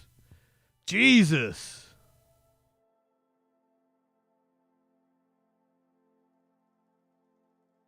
Quesadilla, good evening. A woman is still missing following the plane crash in Philadelphia. The investigation continues tonight into that fiery and deadly medical jet crash in northeast Philadelphia. The crash rocked the neighborhood on Friday night, leaving at least 7 people dead and 24 others injured. The NTSB has since recovered several pieces of evidence, including the jet's black box. It is Monday night. Shari is on assignment. Sarah Bloomquist is joining us. And the big story in Action News is that large-scale investigation playing out in northeast Philadelphia after that medical jet crashed. The impact left a crater on Cottman Avenue. State and city officials provided new details on the crash this afternoon. The number of fatalities remains at 7. The 6 people who were on the plane and the 1 person on the ground. Of the 24 people injured, 4 are still hospitalized and 2 remain in critical condition. In terms of the investigation, both it's a wonder more people weren't killed. Looking into a number of factors, including the weather and any potential technical issues on the plane. Action News reporter Walter Perez is live near the scene with more. Walter, the search continues for a woman who remains missing following the crash. That's right, Sarah and Rick. This story has kind of flown under the radar the past couple of days. Her name is Sarah Stepp. As her family holds on to hope, she has not been seen since the night of the crash. Her sister speaking exclusively with Action News. Suzanne Lee Stepp says she knows that her 47-year-old sister Sarah was visiting her boyfriend in northeast Philadelphia on the night of the medical jet crash. So when Suzanne heard news about the incident, she called her sister right away. When I called her phone, it went straight to voicemail. She always answers my calls. So then I called her boyfriend, and he said he was worried. Suzanne says he was worried because Sarah had recently left the house to get a bite to eat in the area where the plane went down. No one has heard from or seen Sarah Stepp since that night. Earlier today, during a news conference with federal, state, and local authorities, officials confirmed that the number of people injured stands at 24, 4 of whom are still in the hospital. The number of fatalities remains at 7, 6 people on the plane and 1 person on the ground. But Mayor Sherelle Parker emphasizes those numbers are subject to change as the investigation continues. As much as we want to say these are the absolute number of lives that have been lost, we're going to allow our experts, our partners at the local, state, and federal levels to continue to do their work. Shapiro always there trying to get some of that spotlight, isn't he? Despite the circumstances surrounding her sister's disappearance, she is still hopeful that Sarah will come home. My sister means the world to me, and Sarah, she's just a bubbly sunshine of joy, and without her, I don't know what I would do. And while the investigation into the cause of the crash continues, the NTSB is expected to file a preliminary report in 30 days. Reporting live from Northeast Philadelphia, Walter Perez, Channel 6. Yeah, we're going to have to put up with Shapiro for a while, aren't we?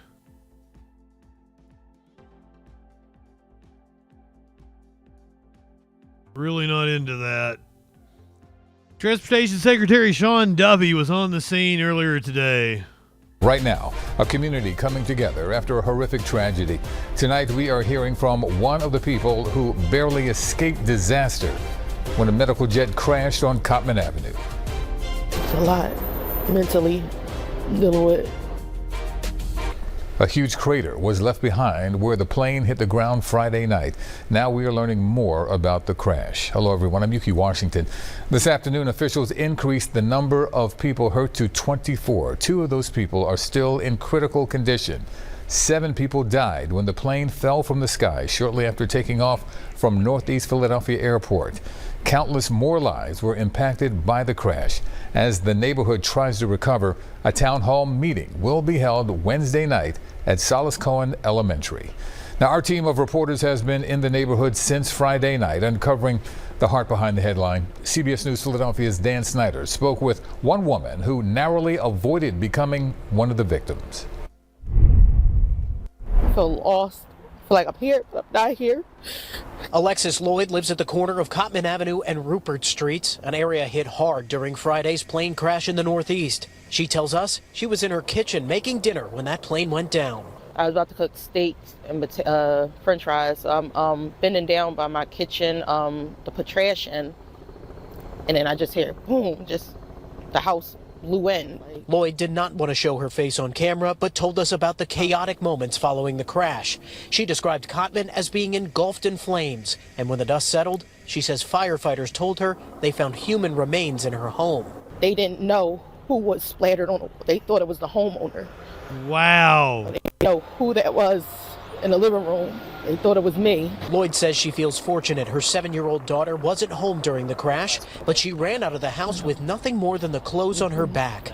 On Monday, Lloyd returned home, sharing these photos with us. My house is like imploded in, so no windows. It's just like, looks like a scene out of a movie. But she was still unable to go inside or get her car. However, Lloyd said the community has stepped up. A school donated uniforms for her daughter, and there have been clothing donations for both of them. Because I'm a very private person, so I'm like overwhelmed by all the support, and it just shows people actually care. Lloyd says she's thankful to have escaped alive, but she knows what she witnessed last Friday will affect her for a while. Traumatizing now. See what I seen and people I seen outside my house. Damn. Dan Snyder, CBS News, Philadelphia. Damn, Dan. State and federal authorities are promising their full support as Northeast Philadelphia recovers from this tragedy. CBS Philadelphia's Madeline Wright joins us right now from the scene. Madeline? Yuki, officials say that the number of injuries went up because there was a firefighter who had a heart attack and a police officer who suffered smoke inhalation in the incident. Right now, I'm standing at the intersection of Cottman and Bustleton Avenues, and if you look past this crime scene tape, you can see that this scene remains active more than 70 hours after the deadly crash. I mean, more than 20 was also correct. Monday, U.S. Transportation Secretary Sean Duffy got an up-close look at the crater found at the site of impact. Light one up. Look at the impact and how deep that crater is. It was a very steep angle at which that aircraft came down. The Learjet 55 was on its way from Northeast Philadelphia Airport to Springfield, Missouri Friday night when it crashed shortly after takeoff. There is in no way, shape, or form anything that we could have done to prepare for what I've described as the worst black swan event that the city of Philadelphia has encountered. All 6 people on board, including 2 pilots, a pediatrician, and a paramedic, were killed, along with a girl and her mother. Mayor Sherelle Parker says the number of injured is now up to 24. 4 of those people remain hospitalized, 2 are now stable, and 2 remain in critical condition. We're learning 2 of the people gravely wounded were in the same car as the man who was killed on the ground. Governor Josh Shapiro says it could have been even worse. Millisecond difference could have claimed many more lives in our community. Thank God it didn't. Secretary Duffy says the black box recovered from the scene is on its way back to D.C. for processing. He says it'll be a challenging and... Yeah, they haven't mentioned it, but as I understand it, the flight was taking a child to a hospital in Philadelphia where they got a experimental treatment of some sort, and they were flying back to Kansas after receiving the treatment. So that's why the crew was specialized. Investigation as the NTSB works to determine what caused the crash. They're going to look at weather. Was there medical concerns? Was there technical or mechanical issues on the airplane? A makeshift memorial with flowers and candles is growing. There's going to be a vigil here at 6 o'clock Wednesday night in honor of the victims. Live in Northeast Philly, Madeline Wright, CBS News, Philadelphia. Yuki. Josh, you spoke to a small business really stepping up right now to help those in need, right? Hey, good afternoon, Siafa. Yeah, neighbors helping neighbors, businesses helping businesses. The Roosevelt Mall just underwent a $50 million renovation, and city officials say this Northeast community is thriving. But just days after the unthinkable, the community is coming together. All these different angles of the crash.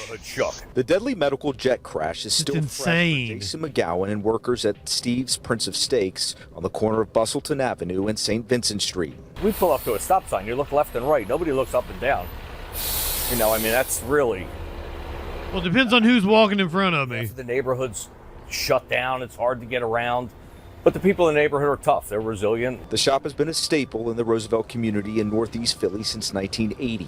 Feeding the neighborhood and now feeding first responders. All the people, all the workers who come in, I mean, everybody from the NTSB, This is a cheesesteak place? Investigators, the gas department, the firefighters, our local police. On Sunday, Philadelphia police reopened the outer lanes of Roosevelt Boulevard in both directions. Cottman Avenue remains closed. You know, when a tragedy brings out the best in people. Philadelphia City Council member Mike Driscoll says parts of his district have been affected by the crash. It's still a crime scene, but our professionals are trying to get through this quickly because they know they want to get this mall back open. They know they want to get these. Of course, gotta get commerce flowing. Earning a living. Driscoll says the city is still determining how many businesses were affected. We're going to communicate with them through our commerce department, and then whatever losses, I can't speak to that yet, but we hope we have resources for them. As the community continues to process the loss, Driscoll and McGowan are reminded of the heart of the Northeast neighborhood. Neighbors helping neighbors, businesses helping businesses. That's Northeast Philadelphia. Philly's in the Super Bowl. I mean, they'll get some excitement next week, and people will start to heal. People will... Had to mention Phillies in the Super Bowl. Driscoll says he hopes to get a list of all of those businesses affected in the coming days. They are determined to get those businesses resources to reopen. Josh Sanders, CBS News, Philadelphia. Insane video. God damn. Let's do this. We've got a plane caught fire in Texas. More plane stories. J-Leet Sauce. DM, you got what they call main character syndrome. You come in here, you're seeing a story about a bunch of people die in a plane crash and a tragic story. You gotta make it about you somehow. Seek help, my friend. United Airlines plane catches fire at Houston Airport. We are following some breaking news out of Houston, Texas, after a United airplane caught fire at Bush's airport right there. It did have to be evacuated. So far, no reports of any injuries, but I did want to share some video that's coming in. The airport's name is Bush's? I figured they would trim it down into a landing strip. Oh! Into our studio. Take a listen. Oh, it's on fire! Oh my God. Please get us on. It's on fire. This is jet.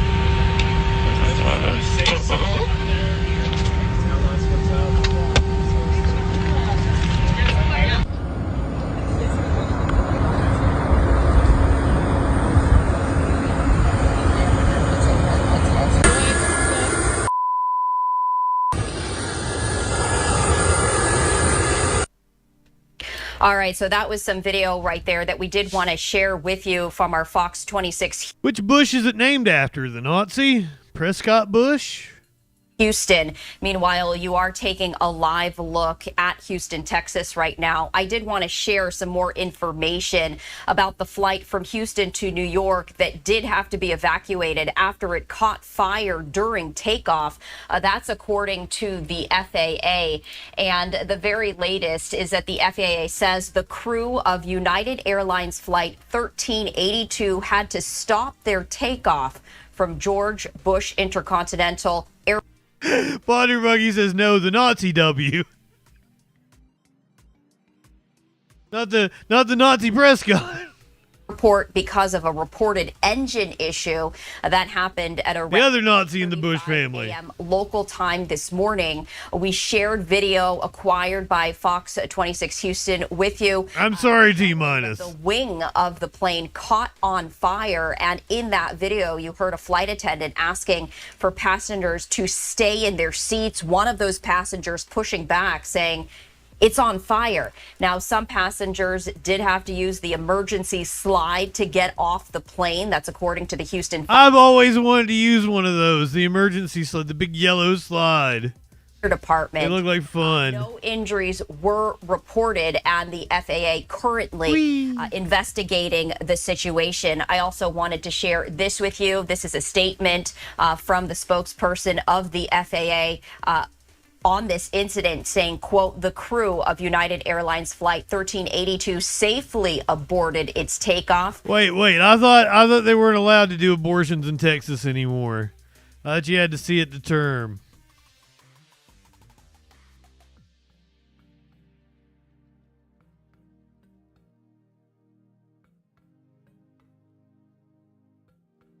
In Chicago, a plane collided with a tug driver? I don't know what a tug driver is. I know what a tug job is.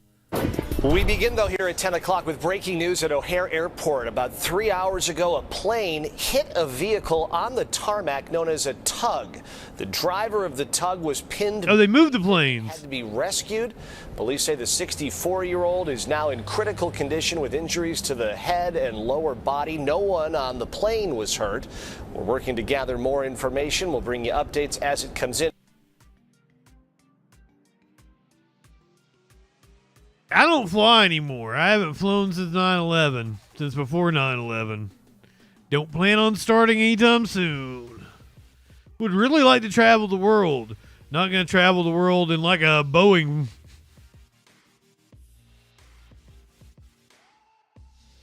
Delta flight from New York to Florida diverted to North Carolina due to an odor in the cabin. Delta flight 2090 was traveling from JFK in New York to Orlando when it was diverted to Raleigh. Passengers on board a Delta Airlines flight from New York City to Orlando were diverted due to an odor in the cabin. A Delta Airlines spokesperson told Fox News Digital that Delta Flight 2090 was traveling. We've already got that part. An odor was detected in the cabin. We apologize to our customers. Customers were moved to a new plane on Saturday evening or reaccommodated on earlier flights to their final destination. Probably shouldn't use the term final destination in terms of a flight. If you're of a certain age, you probably have some nightmares about final destination. especially if you get behind a log truck. They apparently just announced a new one, I believe. To move to California, we watched the tribute concert for You Shouldn't Put Your Hand Into a Garbage Disposal Anyway. You should never put your hand inside a garbage disposal. That's a bad idea. State Farm is seeking an emergency insurance rate increase because, of course, they are. And some breaking news, State Farm has requested an interim rate hike averaging 22% for homeowners. The state's largest insurance provider is citing a dire financial situation after the fires last month. The company says it's already received more than 8,700 claims and has paid more than $1 billion to customers. State Farm said back in 2023 that it would stop writing new policies in California. And last year, the company said it would not renew 30,000 policies. We'll, of course, continue to follow this story this afternoon. Hello, I'm Mark Brown. Get more great. Hey, Mark Brown. No, you get a screwdriver and you stick down in the garbage disposal. Never stick your hand. You never know when that thing's gonna work. Even though it's broken, it may start working out of nowhere, and you don't want to pull back a nub. You will be fine unless your hand is garbage.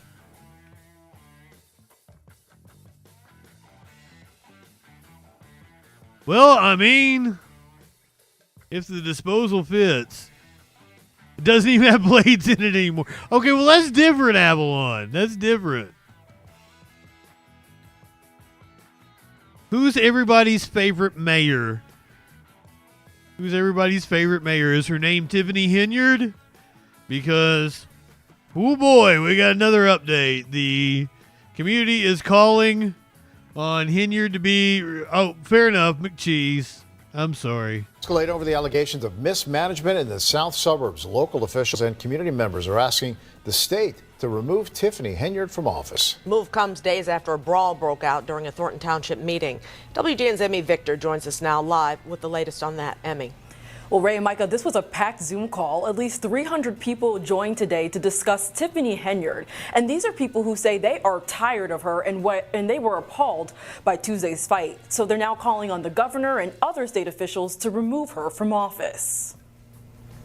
This evening, the fallout continues from a fistfight at a Thornton Township board meeting earlier this week.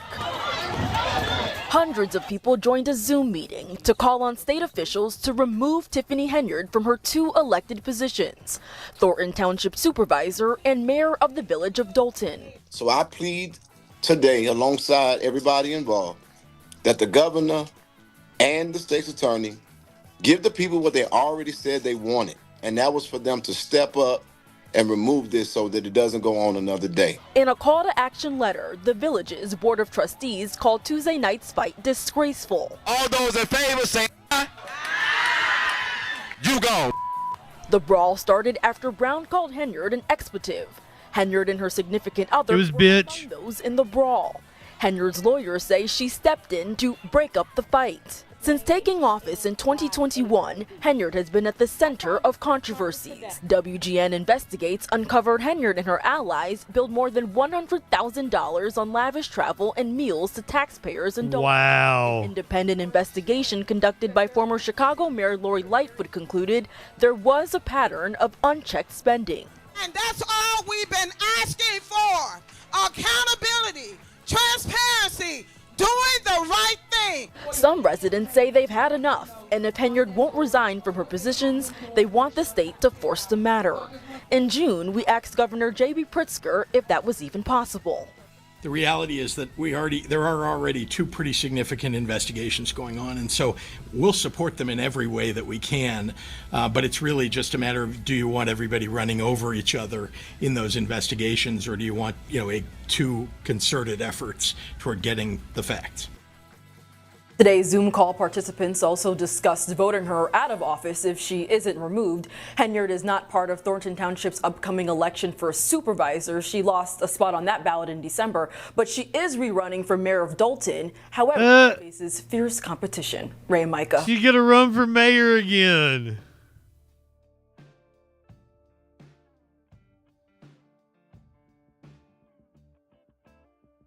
Let's hear from Tiffany, shall we? She gave a exclusive interview to ABC out of Chicago. The mayor of Dalton to resign. She is defending herself tonight. Tiffany Henyard says she is staying put and running for re-election. Henyard says if she wins, she will choose employees much more carefully. The mayor of Dalton has had nothing to say in person about the investigation into village finances until today. I understand everybody want me to be the target. I understand everybody want me to be the bad guy for everything that goes on in the village, but that's not the truth. Tiffany Henyard met with us and her attorney to comment on the report. They say Henyard released a statement Tuesday, but it didn't get much attention. Henyard says she's being blamed for the actions of others. You're the boss. Do everybody know what their employees do? No. But do you should. Yes. Because they were your employees. I feel responsibility to tell the truth, and that's what I'm doing. On Monday, former Chicago Mayor Lori Lightfoot revealed expenses ballooned during Henyard's tenure that led to a deficit of $3.65 million at one point. Lightfoot reports anything over $5,000 needed trustee approval, but that protocol wasn't followed, and instead the village was paying off expenses from 6 different credit cards that included few receipts from places like Wayfair and Amazon. And over $40,000 for items for... She spent almost 40 grand on Amazon orders. God damn. An ice skating rink. Henyard contends the expenses were approved and that she was not the one making purchases. Put the responsibility where it goes. I understand everybody wants to be the mayor. It's not the mayor. It's people put in place. Lori Lightfoot's not interested in fact, but in spectacle. She's interested in political theater that's going to help her, not the people. Lightfoot's spokesperson shared a comment which reads in part, I also believe that statement. Systematically withheld. That statement can be true, and also Henyard still be guilty of everything she's accused of. We can multitask here. The truth from trustees and the public about the true financial state of the village.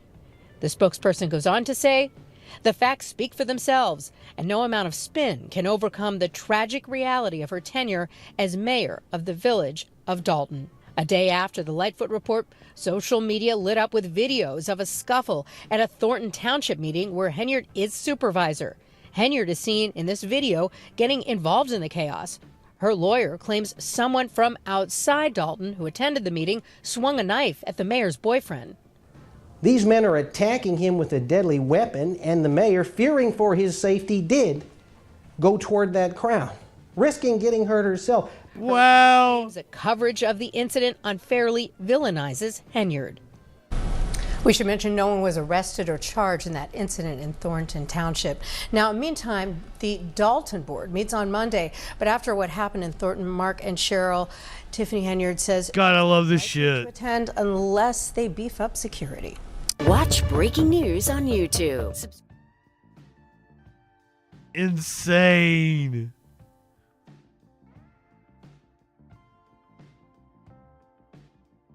Over the weekend, the DNC elected a new chairman,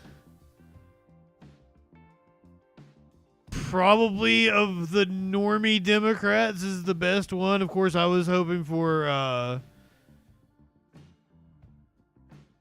Bernie's former campaign chairman, but he kind of jumped in a little late. Ken Martin, your next DNC chair. He was the head of the Minnesota Democratic Party, where Democrats have actually had some success. My friend, our next DNC party chair, Ken Martin.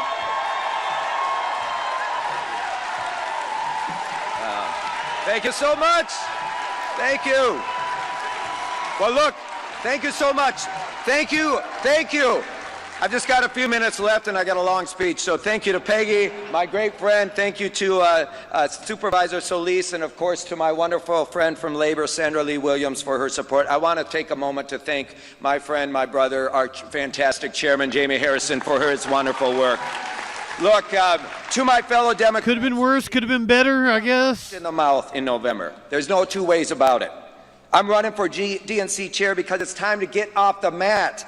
to dust ourselves off and to get back in this fight. I miss Dennis Kucinich. This country right now are going to need us to walk and chew gum at the same time, meaning we're going to have to fight the extremes of Donald Trump while we make a sharp case to families in both red states and blue states about why they should trust us with their votes. The thing is this, when the Trump agenda fails Americans, which it most certainly will and already has, we have to be there with a legitimate alternative to this chaos.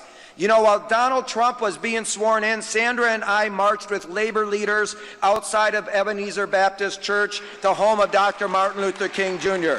As we marched, in the streets of Atlanta, we sang the song, the old Union song, "Which Side Are You On?" For a pro-labor progressive like me, who is a guy who has carried a union card and organized for the labor movement throughout his life, that cut straight to my core. For the past few nights and for these brief moments of stillness that we get these days, I keep thinking about that song. As we move through the next year, Democrats need to ask ourselves each day, whose side are we on? Which side are we on? Are we on the side of the robber baron, the ultra-wealthy billionaire, the oil and gas polluter, the union buster, or are we on the side of the American working family, the small business owner, the farmer, the immigrant, and the students? Let me tell you, I know which side I'm on. I know which side you're on. Let me tell you, folks, look, Black History Month started today. So are we on the side of this grotesque brand of politics that bans us from observing this month, stops us from celebrating the legacy of Dr. Martin Luther King Jr., and expressly aims to turn back the clock to a pre-civil rights era? Or are we on the side of a fiercely and compassionately defending the rights of freedoms and dreams of the American people? I'll tell you which side I'm on. I know which side you're on. Look,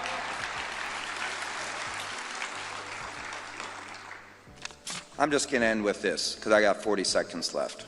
You've heard a lot. If you vote for me as DNC chair, you're going to be getting a father, a husband, and the first son of a single mom who had me when she was 15 years old, who was raising 4 kids by the time she was 20. We were in and out of shelters. We knew what poverty felt like, and we saw what she sacrificed to make sure we could have a warm dinner most nights. Because my mom gave a damn about me, and because my community gave a damn about my family, it meant we had a chance. I ended up being the first kid in my family to go to college and get a degree. I got involved in politics because I believed that government should give a damn too. For me and for all of us, the Democratic was our party. I trust that it still is. With that, I hope to have earned your vote, just as we once again rightly earn the votes of millions of families who are counting on us. Thank you so much. Once again, he ran the Minnesota State Democratic Party, where the Democrats have actually been effective and they've gotten things passed. They've been able to stave off the GOP, but also he's very establishment. Trump says a U.S. wealth fund could buy TikTok. United States. U.S. President Donald Trump on Monday ordered the U.S. government to create, for the first time, a sovereign wealth fund within the next year and said it could be used to purchase TikTok. So other countries have sovereign wealth funds, and they're much smaller countries, and they're not the United States. We have tremendous potential in this country, tremendous. Trump offered little in the way of detail, and it was unclear how such a wealth fund communism would work. Typically, such funds rely on a country's budget surplus to make investments, but the U.S. operates at a deficit. Its creation also would likely require approval from Congress. Details on how exactly the fund would operate and be financed were not immediately available. But Trump previously said it could be funded by tariffs and other intelligent things. Other intelligent things. Scott Bessent. We're going to stand this thing up within the next 12 months. We're going to monetize the asset side of the U.S. balance sheet for the American people. We're going to put the assets to work, and I think it's going to be very exciting. According to the International Forum of Sovereign Wealth Funds, There are over 90 such funds across the world, managing over $8 trillion in assets. We're going to be doing something perhaps with TikTok. TikTok, which has about 170 million American users, was briefly taken offline on January 18th, one day before a law requiring its Chinese owner ByteDance to either sell it or face a ban took effect. Trump, after taking office on January 20th, signed an executive order seeking to delay by 75 days the enforcement of the ban. Trump has said that he was in talks with multiple people over TikTok's purchase and would likely have a decision on the popular app's future in February. I mean, I guess getting people familiar with the concept of national ownership of something could be good. Maybe. He says he's going to pay for it with tariffs. It's an interesting proposal. This was him talking about tariffs earlier today. Any chance that Canada or China could also get out of the tariffs after you struck a deal with Mexico? Well, nobody's out with Mexico. We had a great talk with Mexico, and we had President Sheinbaum is a woman. I like her very much. We've had good relationships, but we have to stop fentanyl. President Sheinbaum is a woman. That's a weird thing to start off with. President Sheinbaum is a woman.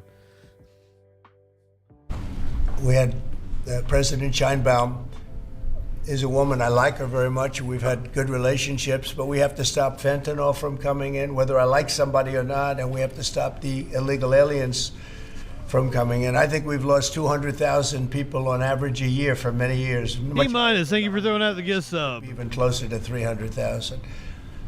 DJ Dub, thank you for throwing out the gift sub. 10,000 soldiers permanently, like forever. 10,000 soldiers at their side of the border and stop fentanyl and illegal aliens from coming into our country. They have a big incentive to do. Other than that, we've agreed to talk and Mr. Spronk. Consider various other things. We haven't agreed on tariffs yet, and maybe we will, maybe we won't. But we have a very good relationship. I also spoke with Prime Minister Trudeau of Canada, and we had a good talk in the morning, but I did ask him a couple of questions, like, you know, banks aren't allowed to do business in Canada. Canada is very tough. Canada is very, you know, we're not treated well by Canada, and we have to be treated well. Banks are not, as an example, allowed. Did you know that? That banks, American banks, are not allowed to do business in Canada. Can you believe that? And that's one of many things, and we talked about it, and I think we'll win most of the subjects.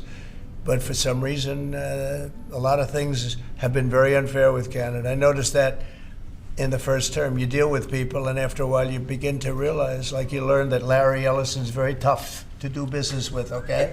He's very Fuzzy Simba, thank you for the resub.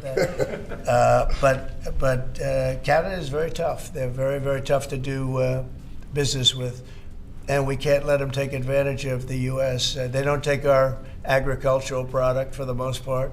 They don't take our cars. They make cars, but they basically don't take our cars. And, you know, we don't need, and look, I think we're going to have another good conversation today. We're actually speaking at 3 o'clock. Can you not get a Ford in Canada? I don't think that's true.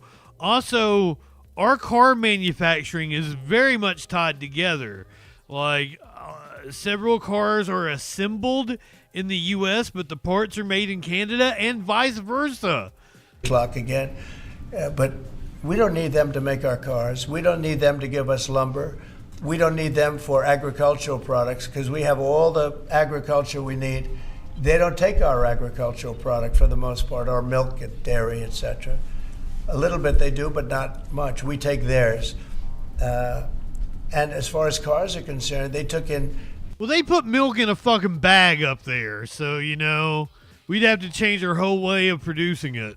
A big percentage, almost 19% of the market.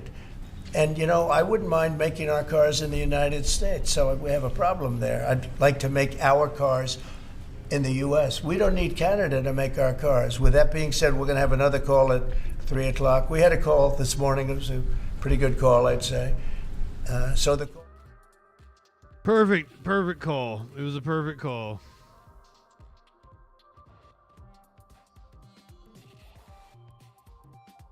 Here is the latest on our trade war as of like 30 minutes ago. President Donald Trump has suspended for 30 days the hefty tariffs on Mexico and Canada that he threatened after last-minute negotiations with the two U.S. neighbors. If they're going to do it, go ahead and do it. Crash the fucking economy. He can point to concessions on border and crime enforcement as a victory, but Canada's Justin Trudeau, Mexico's Claudia Sheinbaum can also claim political wins. A trade war that would send economic shockwaves through North America and beyond is on hold for now. So who blinked first and what happens next? Trump's brinksmanship appears to pay off. President Trump's I don't think it paid off. He's creating a problem and then solving it. It's weird. President Trump's high-stakes confrontation with the United States' closest trading partners appears to have paid off, with both Mexico and Canada agreeing to stricter border security.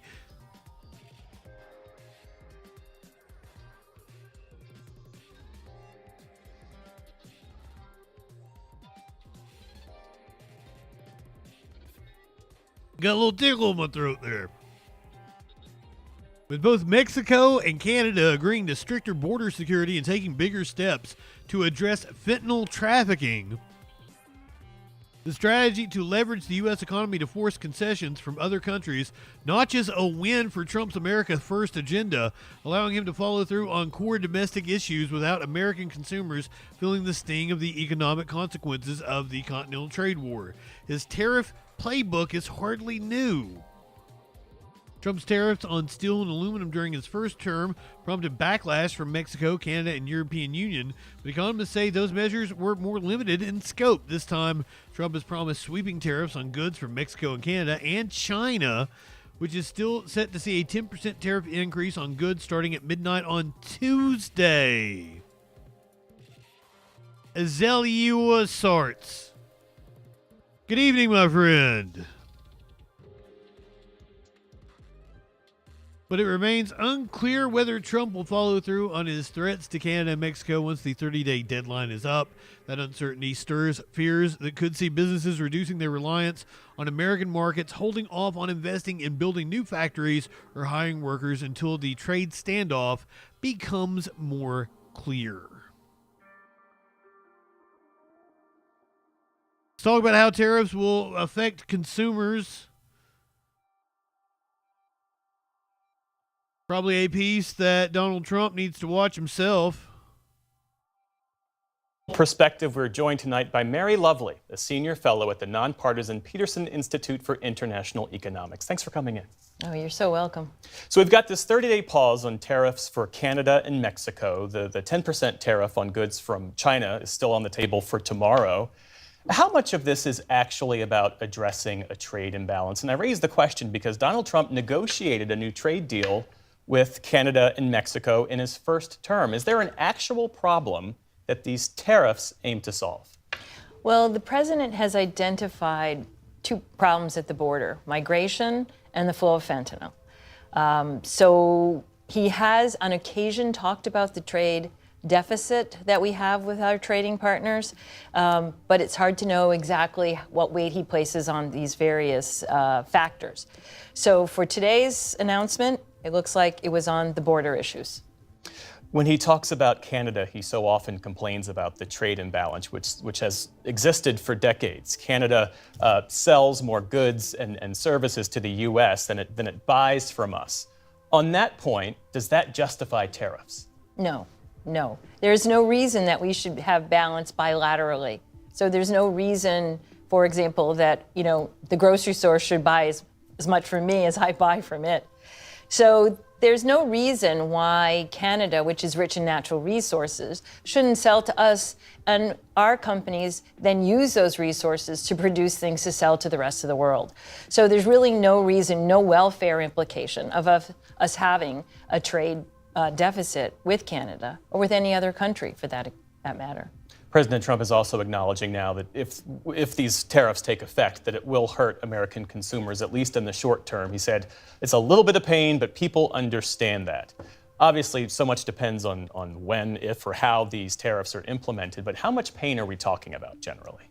Well, Kim Klossing and I have run the numbers on this latest round of tariff threats, and we find that for the average household, it would be about $1,200 more per year, or a consumer loss of $1,200. So you can think about $100 a month. Of course, that number would rise if President Trump then goes ahead with other threats that he has made to raise tariffs, for example, on the European Union. I imagine China sees a lot of upside in all of this. I mean, what's the overall effect of other countries Justin needed to stretch as an unreliable or mercurial trade partner? Yeah, I think mercurial. I love that word. Maybe celebrating the fact that we may have marginally more resources spent on the border, and these policies are addressing very important problems that Americans care a lot about. There is this long-term cost to doing this, and that is that basically the U.S. signaled that the trade agreement that it had signed under the first Trump administration wasn't really worth the paper it was written on. So that's a problem as we look forward, and it's particularly important in terms of the context of building economic resilience and de-risking our supply chains, including, and perhaps most importantly, reducing our dependence on China. To do that, we have to create pathways for companies who actually do the creation of supply chains, pathways for them to have confidence that if they invest in a particular country, they won't then face new tariffs when trying to come into the U.S. I mean, some people will say, well, why not just make everything in the U.S.? Well, it's clear that we can't, that we have to have room to export the things that we're really good at making and import other things from other countries that are used in those products. So it's not really the answer. I think that it also is important to recognize that doing so will actually make us poorer, not richer. Many of the things that we import are quite labor intensive, and they would be prohibitively expensive if they were made if we paid people a living wage to receive a living wage. How damaging is this atmosphere? Wow, she came right out and said it. And chaos, especially if we get locked in this cycle of tariff threat followed by delay or walk back. I think that even if we're caught in a cycle where it's tariff threat and tariff levy, the damage is profound. Again, companies are making long-term bets on where to place supply chains, where to do production. The rest of the world is not sitting still. It is forming agreements that are working around the U.S. And China is sitting out there, and it's providing funds for infrastructure and other development. And it has really changed its tune in response, and is welcoming countries to sell into its market. And we have seen over the last 10 years some of our key allies and friends actually increasing their integration with China. So I think that this really strikes a blow at our long-term plans to really increase the diversity of where we sell and where we buy, and to enhance economic resilience here in the U.S. Mary Lovely, thank you for sharing your expertise. Doug Ford, the premier of the Ontario province in Canada, had this to say about Trump's tariff threats. Once again, this is not the Ford that was on crack that we know of. Tomorrow, the LCBO, which sells nearly $1 billion worth of American beer, wine, spirits, and seltzers every year, will remove all U.S. products from its shelves and wholesale catalog. Starting today and until U.S. tariffs are removed, Ontario is banning American company provincial contracts. Every year, the Ontario government and its agencies spend $30 billion in procurement, alongside our $200 billion plan to build Ontario. And I'm urging all 444 municipalities to do the same. U.S.-based businesses will now lose out on tens of billions of dollars in new revenues. They only have President Trump to blame. We've gone one step further. We'll be ripping up our contract with Elon Musk's Starlink. Ontario won't do business with people hell-bent on destroying our economy. Friends, there's no sugarcoating it. The coming days and weeks will be incredibly difficult. Trump's tariffs are going to devastate our economy. These tariffs will put up to 450,000 jobs at risk from every sector in every region. No one will be immune. Everyone will feel the impact.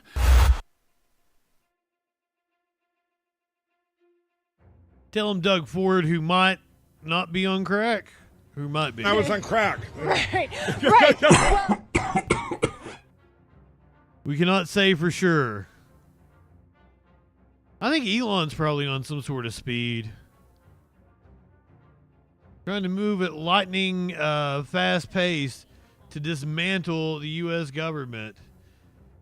Apparently, the U.S. aid office was abruptly closed today. And this morning, the Office of the U.S. Agency for International Development was abruptly closed. Workers were not given any warning. They were told to work remotely. And this morning, Secretary of State Marco Rubio announced he would take over the agency. Here's what he had to say. I don't think they can do that. I'm the acting director of USAID. I've delegated that authority to someone, but I stay in touch with him. And again, our goal was to go in and align our foreign aid to the national interest. But if you go to mission after mission and embassy after embassy around the world, you will often find that in many cases, USAID is involved in programs that run counter to what we're trying to do in our national strategy with that, like what? With that region. Like where? The Trump administration placed around 60 senior USAID employees on leave last week. Those workers allegedly attempted to circumvent Trump's executive order to freeze foreign aid.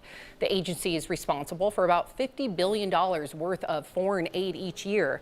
Democrats say the move to close USAID offices is retaliation and unconstitutional. I am upset I'm sorry. about USAID. I lived in a refugee camp for 4 years. As a child surviving civil war. It is the essential programs that USAID provided that kept my family and I fed and safe. The move to close USAID will likely be challenged in court. For his part, Trump said the agency is run by, quote, radicals, but that he has not decided whether it will close for good. Let's go to Representative Jamie Raskin was among several lawmakers, including Ilhan Omar, who were giving a press conference out in front of the USAID building that they were denied entry into. They tried to go in and see what Elon was doing. They were denied entry. That they have removed all evaluations from the USAID website, and they have shut down immediately, as of right now, all of the evaluations taking place of USAID efforts all over the world. This has nothing to do with evaluation. This is about termination and obliteration of the major foreign aid programs of the United States of America, all of which together total less than $40 billion. We have a Pentagon budget of $900 billion. The Pentagon budget is where the defense contractor Elon Musk, who became the richest man in the world off of our money, he collects his payments from, and now he's trying to shut down U.S. aid. We're not going to allow this to happen. It will not stand. That they have.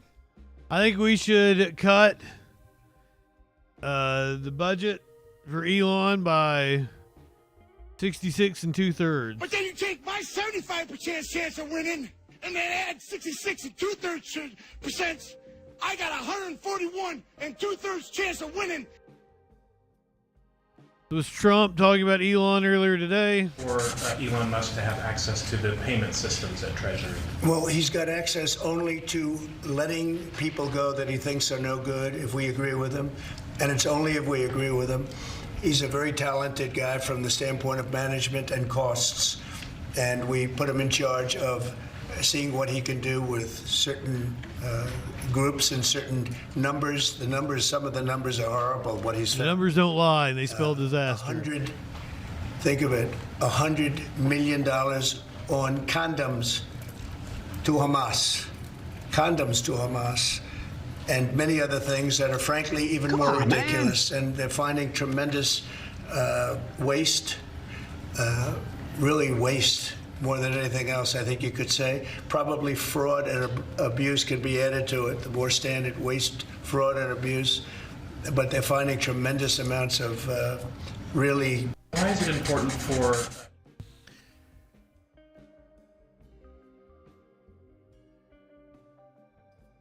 Condoms to Hamas.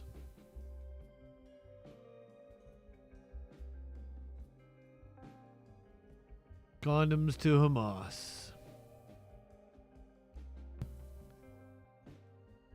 Senator Chucky Schumer had this to say, calling it an unelected shadow government taking over. Unelected shadow government is conducting a hostile takeover of the federal government. Friday night, the so-called Department of Government Efficiency, led by billionaire Elon Musk, gained access to the Treasury Department's entire system of payments, including Social Security and Medicare benefits and Americans' tax refunds. I'll say more on this in a moment. But that was not all. This weekend, DOJ staffers also executed what can only be described as an illegal seizure of the U.S. Agency for International Development, or USAID. We don't know who these DOJ staffers are. We don't know if they have security clearances. We don't know what legal authority they have to access USAID facilities, if any. But we do know a few things. First, we know USAID has been completely ripped apart. Its offices are closed, its contracts have been broken, funding for its programs, which protect American interests around the world, have been halted. And Secretary Rubio said in an interview that he's been named the acting administrator and that they are, quote, reviewing and potentially reorganizing USAID, unquote. But who's he kidding? There's virtually nothing left of USAID to review. Even the life-saving assistance he claims are exempt are not moving. Second, we know shutting down USAID puts American security in danger. USAID programs preserve America's influence in Africa, Asia, and regions across the world. Our humanitarian efforts are critical for fighting Ebola, which is spreading in Uganda right now. It's essential for countering terrorist activity. At the time of soaring egg prices, shutting off USAID programs that fight the global spread of bird flu is utterly asinine. If America retreats from the rest of the world, China will fill the void. Russia's influence will grow. Hatred against the U.S. will keep rising. Our diplomatic influence will disintegrate. Third, we know that unilaterally closing USAID is illegal. Donald Trump does not have the authority to erase an independent agency created by Congress. Nor can the Department of State absorb USAID, especially because now there's basically nothing left to absorb. We also know this is just the beginning. If DOJ attacks USAID today, then you can be sure they'll move on to another target tomorrow. Who knows? Maybe it'll be the Postal Service, or the IRS, or even the Social Security Administration. They could be next. Or maybe our national security agencies. We also know something else. By shutting down USAID, DOJ is doing the work of Russia and China at the expense of the United States. In 2 weeks, DOJ has done more to erode American global influence than Russia and China have been able to accomplish in a long time. For Russian President and Putin ally Dmitry Medvedev even celebrated DOJ's activities online. Russia is elated by what DOJ is doing. They not only didn't break down doors, they couldn't get in the fucking building. They wouldn't let them in the building. Russia and China hate the work of USAID because it limits their own influence on the world stage. And now China and Russia have, in effect, their own propaganda machine within the federal government. This is dangerous. This is against America's interests. And President Trump needs to show some leadership and rein in DOJ before it inflicts more harm on America's national security. Finally, rein in something that doesn't even exist. Pattern of Russian and Chinese communist sympathizers increasing their influence on American foreign policy. A few days ago, Donald Trump named Darren Beattie as acting Undersecretary of State. Mr. Beattie has long been pushed. Schumer getting a phone call on the floor of the Senate. Communist Party line on the Uyghur genocide. Wow. He has repeated Russia's propaganda on the Ukraine war. He has even advocated that the U.S. make a deal to allow China to take over Taiwan. With a flip phone. He has one of the most senior positions within the Department of State and oversees a large swath of American diplomatic work. Make no mistake, Doge's conduct cannot be allowed to stand. Republicans in Congress must join us to take action to restore the rule of law and stop any potential law-breaking by Doge. Doge is spreading He's got a cricket. Government like a virus, and the American people, or a jitterbug. People who will pay the price when their benefits and payments are taken away. On Treasury, are illegal. Oh, they didn't learn shit. Democrats do not learn lessons. I mean, their paycheck doesn't depend on them learning lessons, right? Their donors don't depend on them learning lessons. Let's spotlight somebody who was brave, though. Defied Trump's order. USDA Inspector General escorted out of office for defying Trump's order. Phyllis Fong had told colleagues that she intended to stay after the White House terminated her on Friday. Security agents escorted the Inspector General of the U.S. Department of Agriculture out of her office on Monday after she refused to comply with her firing by the Trump administration. Sources familiar with the matter told Reuters. Phyllis Fong, a 22-year veteran of the department, had earlier told colleagues that she intended to stay after the White House terminated her on Friday, saying she did not believe the administration had followed proper protocols. An email to colleagues on Saturday, reviewed by Reuters, she said the Independent Counsel of the Inspector General on Integrity and Efficiency has taken the position that these termination notices do not comply with the requirements set out in law and therefore are not effective at this time. Fong declined to comment. The White House defended the firing of Fong and the other inspectors general, saying these rogue partisan bureaucrats have been relieved of their duties in order to make room for qualified individuals who will uphold the rule of law and protect democracy.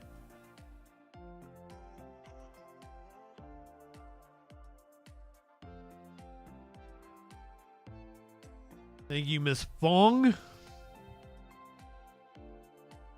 I'm going to skip the crime stories tonight. We'll come to them. There's nothing too pressing here. Because if it wasn't obvious by me getting in the floor a few minutes ago, I'm having a lot of trouble with my back. And we're going to try to do some live music. I'll do the best I can to get through it.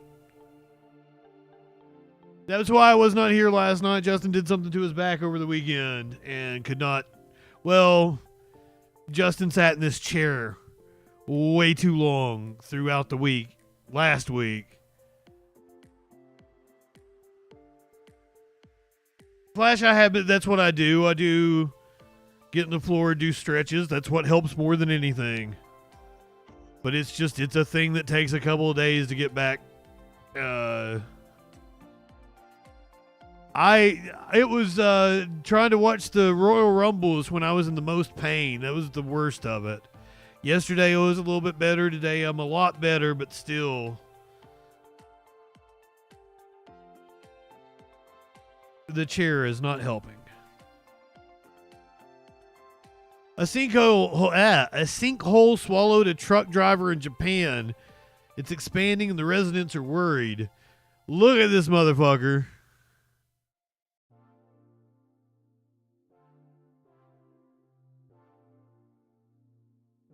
Japanese authorities have asked hundreds of residents near Tokyo to evacuate as a sinkhole at an intersection grew to more than 40 meters wide, hampering rescuers racing to reach an elderly truck driver whose vehicle was swallowed by the hole. On Tuesday, part of a road intersection in Saitama Prefecture, about 18 miles north of Japan's capital, opened up, swallowing a 3-ton truck and its driver, a 74-year-old man, prompting a rescue mission that's now on its 4th day. I still don't. This was the newest story I could find. This was published on the 31st, so on Friday. Authorities believe that corroded sewer pipes may have caused the earth to fall in Saitama. Leaking wastewater may have further eroded the surrounding soil, widening the chasm.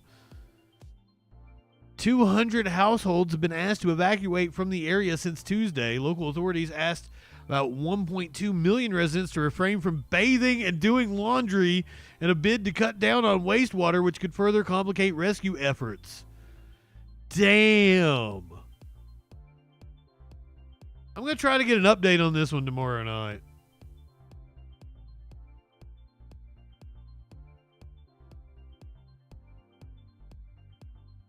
No, I appreciate the phonetical pronunciation. Because you guys know I butcher the names of people and places.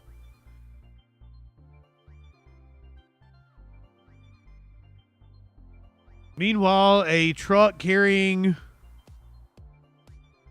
a very yeah, right here on the south valuable resource. Indiana, yeah, quite the mess here. You can see this, the portion of a big rig that was completely peeled apart.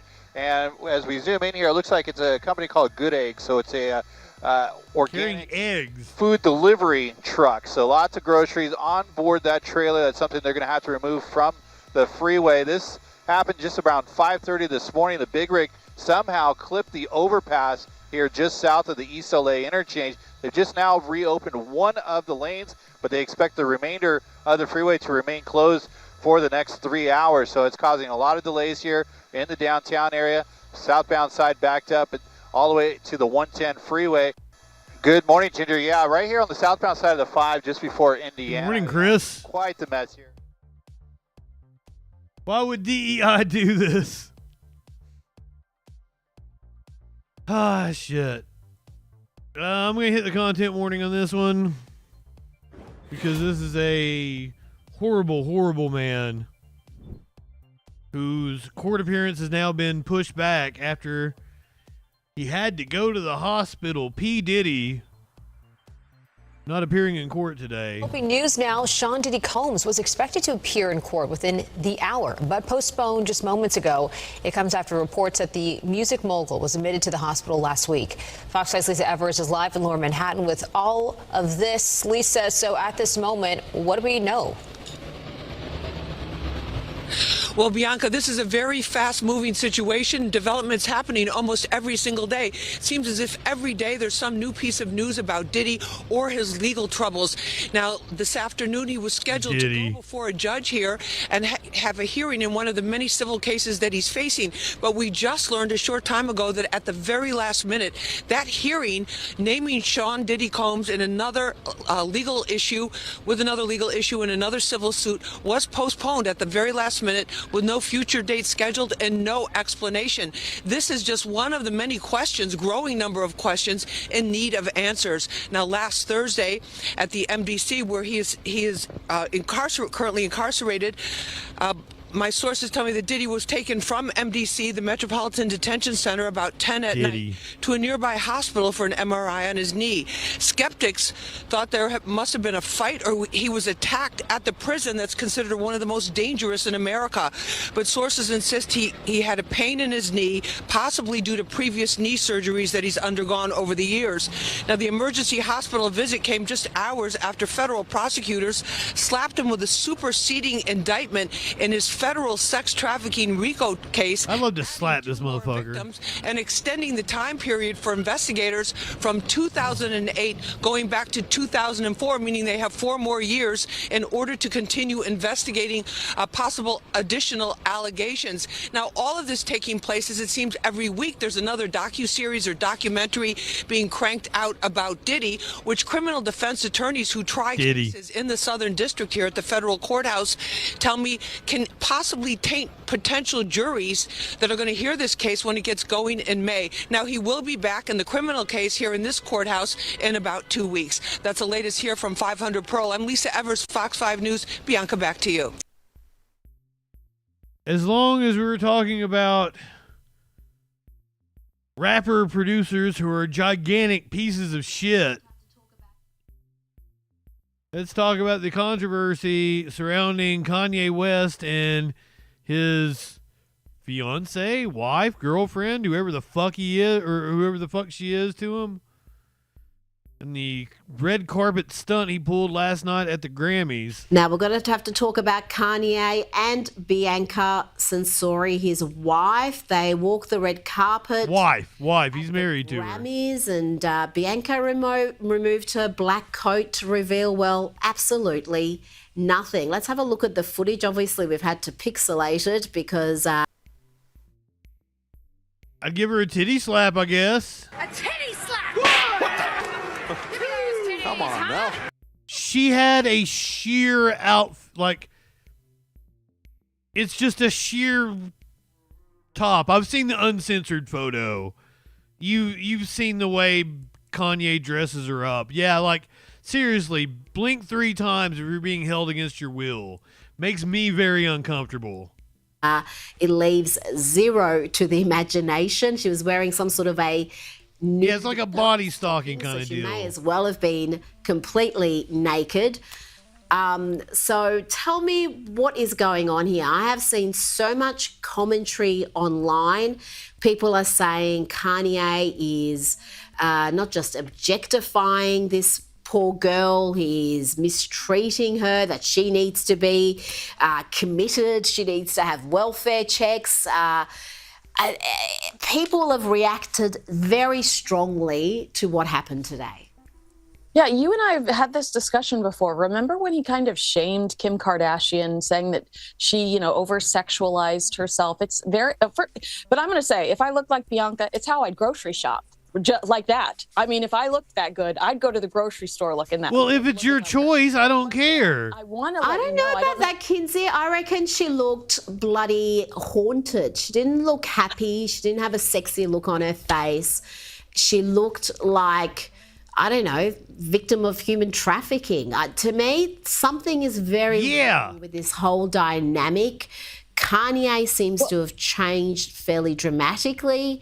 Not long ago, he was singing about protecting his daughter from this sort of world, making sure his sons were above it. And now he's a chief participant. And I don't know if you've seen the latest headlines, but he was kicked out of the Grammys. Some are arguing he was kicked out of the Grammys because of that stunt on the red carpet. Others are saying he was purposely not invited because of Taylor Swift. However, he was nominated in the Best Rap Song category. So, maybe he was intentionally not invited. Wait, something off of that album got nominated? Escorted out by police. He is no longer sitting in the venue. And you can't help but wonder if it was because of that stunt on the red carpet. It wasn't the time or the place. No, and especially not with this whole P. Diddy thing happening, because people were making that comparison as well. Yeah. You could say that's grossly unfair, but the perception is out there that there's something a little bit twisted and demonic about this entire world, and Kanye seems to be in the thick of it. Now, before you go, just quickly, the trans actress Carla Sofia Gascon, who's actually nominated for a Best Actress Oscar, this is a man identifying as a woman playing a woman. Well, it seems like they've also been a bit of a Twitter troll in the past, all sorts of attacks against J.K. Rowling, criticising J.K. Rowling's look, saying she looked like a man and would have enjoyed owning slaves. This character doesn't seem to be very pleasant, Kinsey. Not at all. And the belated backlash on this person who went after Catholics, called George Floyd a drug-addicted swindler, said we should ban Islam. I mean, it's just kind of verbal diarrhea on Twitter from this person. The belated backlash, I mean, I don't think that there's any way they will walk away with an Oscar. It's not just social media that's talking about this. It's the trades. It's newspapers all over the world. I had this bookmarked. I have no idea what's going on. But I didn't expect to do that right now. I was going to save it for another time. I was still focused on the Grammys. John Rich apparently calling out the politics of award shows after Beyonce's Cowboy Carter won Grammys, outed themselves, he said.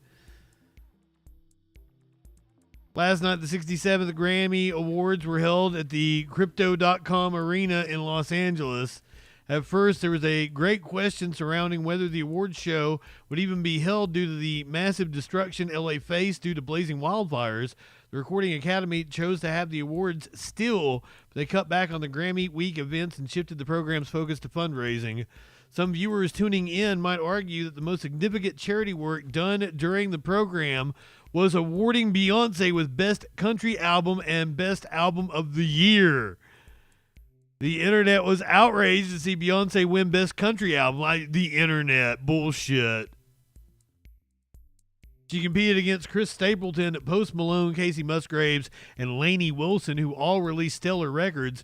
Many fans were upset with this choice on behalf of the Recording Academy's voting members because the Texas native specifically said the album was not a country record. This ain't a country album. This is a Beyonce album. This is Cowboy Carter, and I'm proud to share it with you all. Later in the night, Beyonce won the biggest award of the night as she was finally honored with the Best Album of the Year, but even non-country fans were not thrilled to see Cowboy Carter win this award. Other nominees in this category included Andre 3000, Sabrina Carpenter, Charlie XCX, Jacob Collier, Billie Eilish, Chappell Roan, and Taylor Swift. We all knew the Swifties would be upset Taylor didn't win, but I've seen a lot of discourse on social media this morning. They felt like Billie Eilish and Sabrina Carpenter were snubbed because of the cultural impact of those records. Both have many viral songs and securing higher stream numbers than tracks featured on Cowboy Carter. In fact, Cowboy Carter actually fell off the Billboard 200 rather quickly, currently sitting at 170. Wait a minute, it's still on the Billboard 200 then. And Beyonce came out in like June. Meat Cakes, good evening. I'm kind of upset about who won, but you know, the storyline around my boy was pretty cool. Mazzy Popstar says Beyonce winning Album of the Year with one of the weakest albums in the category after her husband begged for her to win last year is actually so embarrassing. I'm crying like you tainted the win yourself. Wow. John Rich says Beyonce wins Best Country Album at the Grammys. Way to go. Wokeness killed country music, he said. Not him with his Big and Rich act.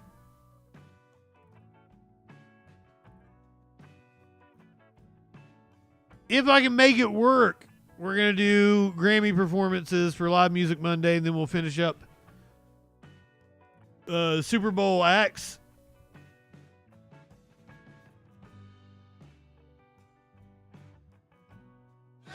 This happened on Saturday. Hear ye, hear ye. Now on this February 2nd, Punxsutawney Phil, the seer of seers, the prognosticator of all prognosticators, was awakened from his wintry nap at dawn on Gobbler's Knob. Phil looked Gobbler's Knob. Then, speaking in groundhogese, directed the president to the proper scroll, which reads, "What a way to start a Sunday fun day. You always said you'd make it here one day. To this place, barely big enough to contain ya. To this sweet Punxsutawney, Pennsylvania. We're all here with the elements combined, where Mother Nature meets Father Time. To hear the truth are those grace... Gobbler's Knob is redundant. I know you can't trust AI. It's Groundhog Day, and maybe life is on a loop. But I miss my burrow. I miss my coop. So I'm... We'll get to it, winter or not. There's a shadow up here. Get ready for 6 more weeks of winter this year. Well, he's all excited about winter. Yes, people were happy about the winter. Hear ye, hear ye. Punxsutawneyville. Now on this February 2nd, Punxsutawney Phil. If you're watching on YouTube or listening to the podcast, was awakened. Go ahead, light one up, tip one back. It's all right to have a little fun when we're at the sack. I'm JustinFREAKIN. We'll see you tomorrow night on the Troll Patrol, live. Directed the president to the proper scroll, which reads, "What a way to start a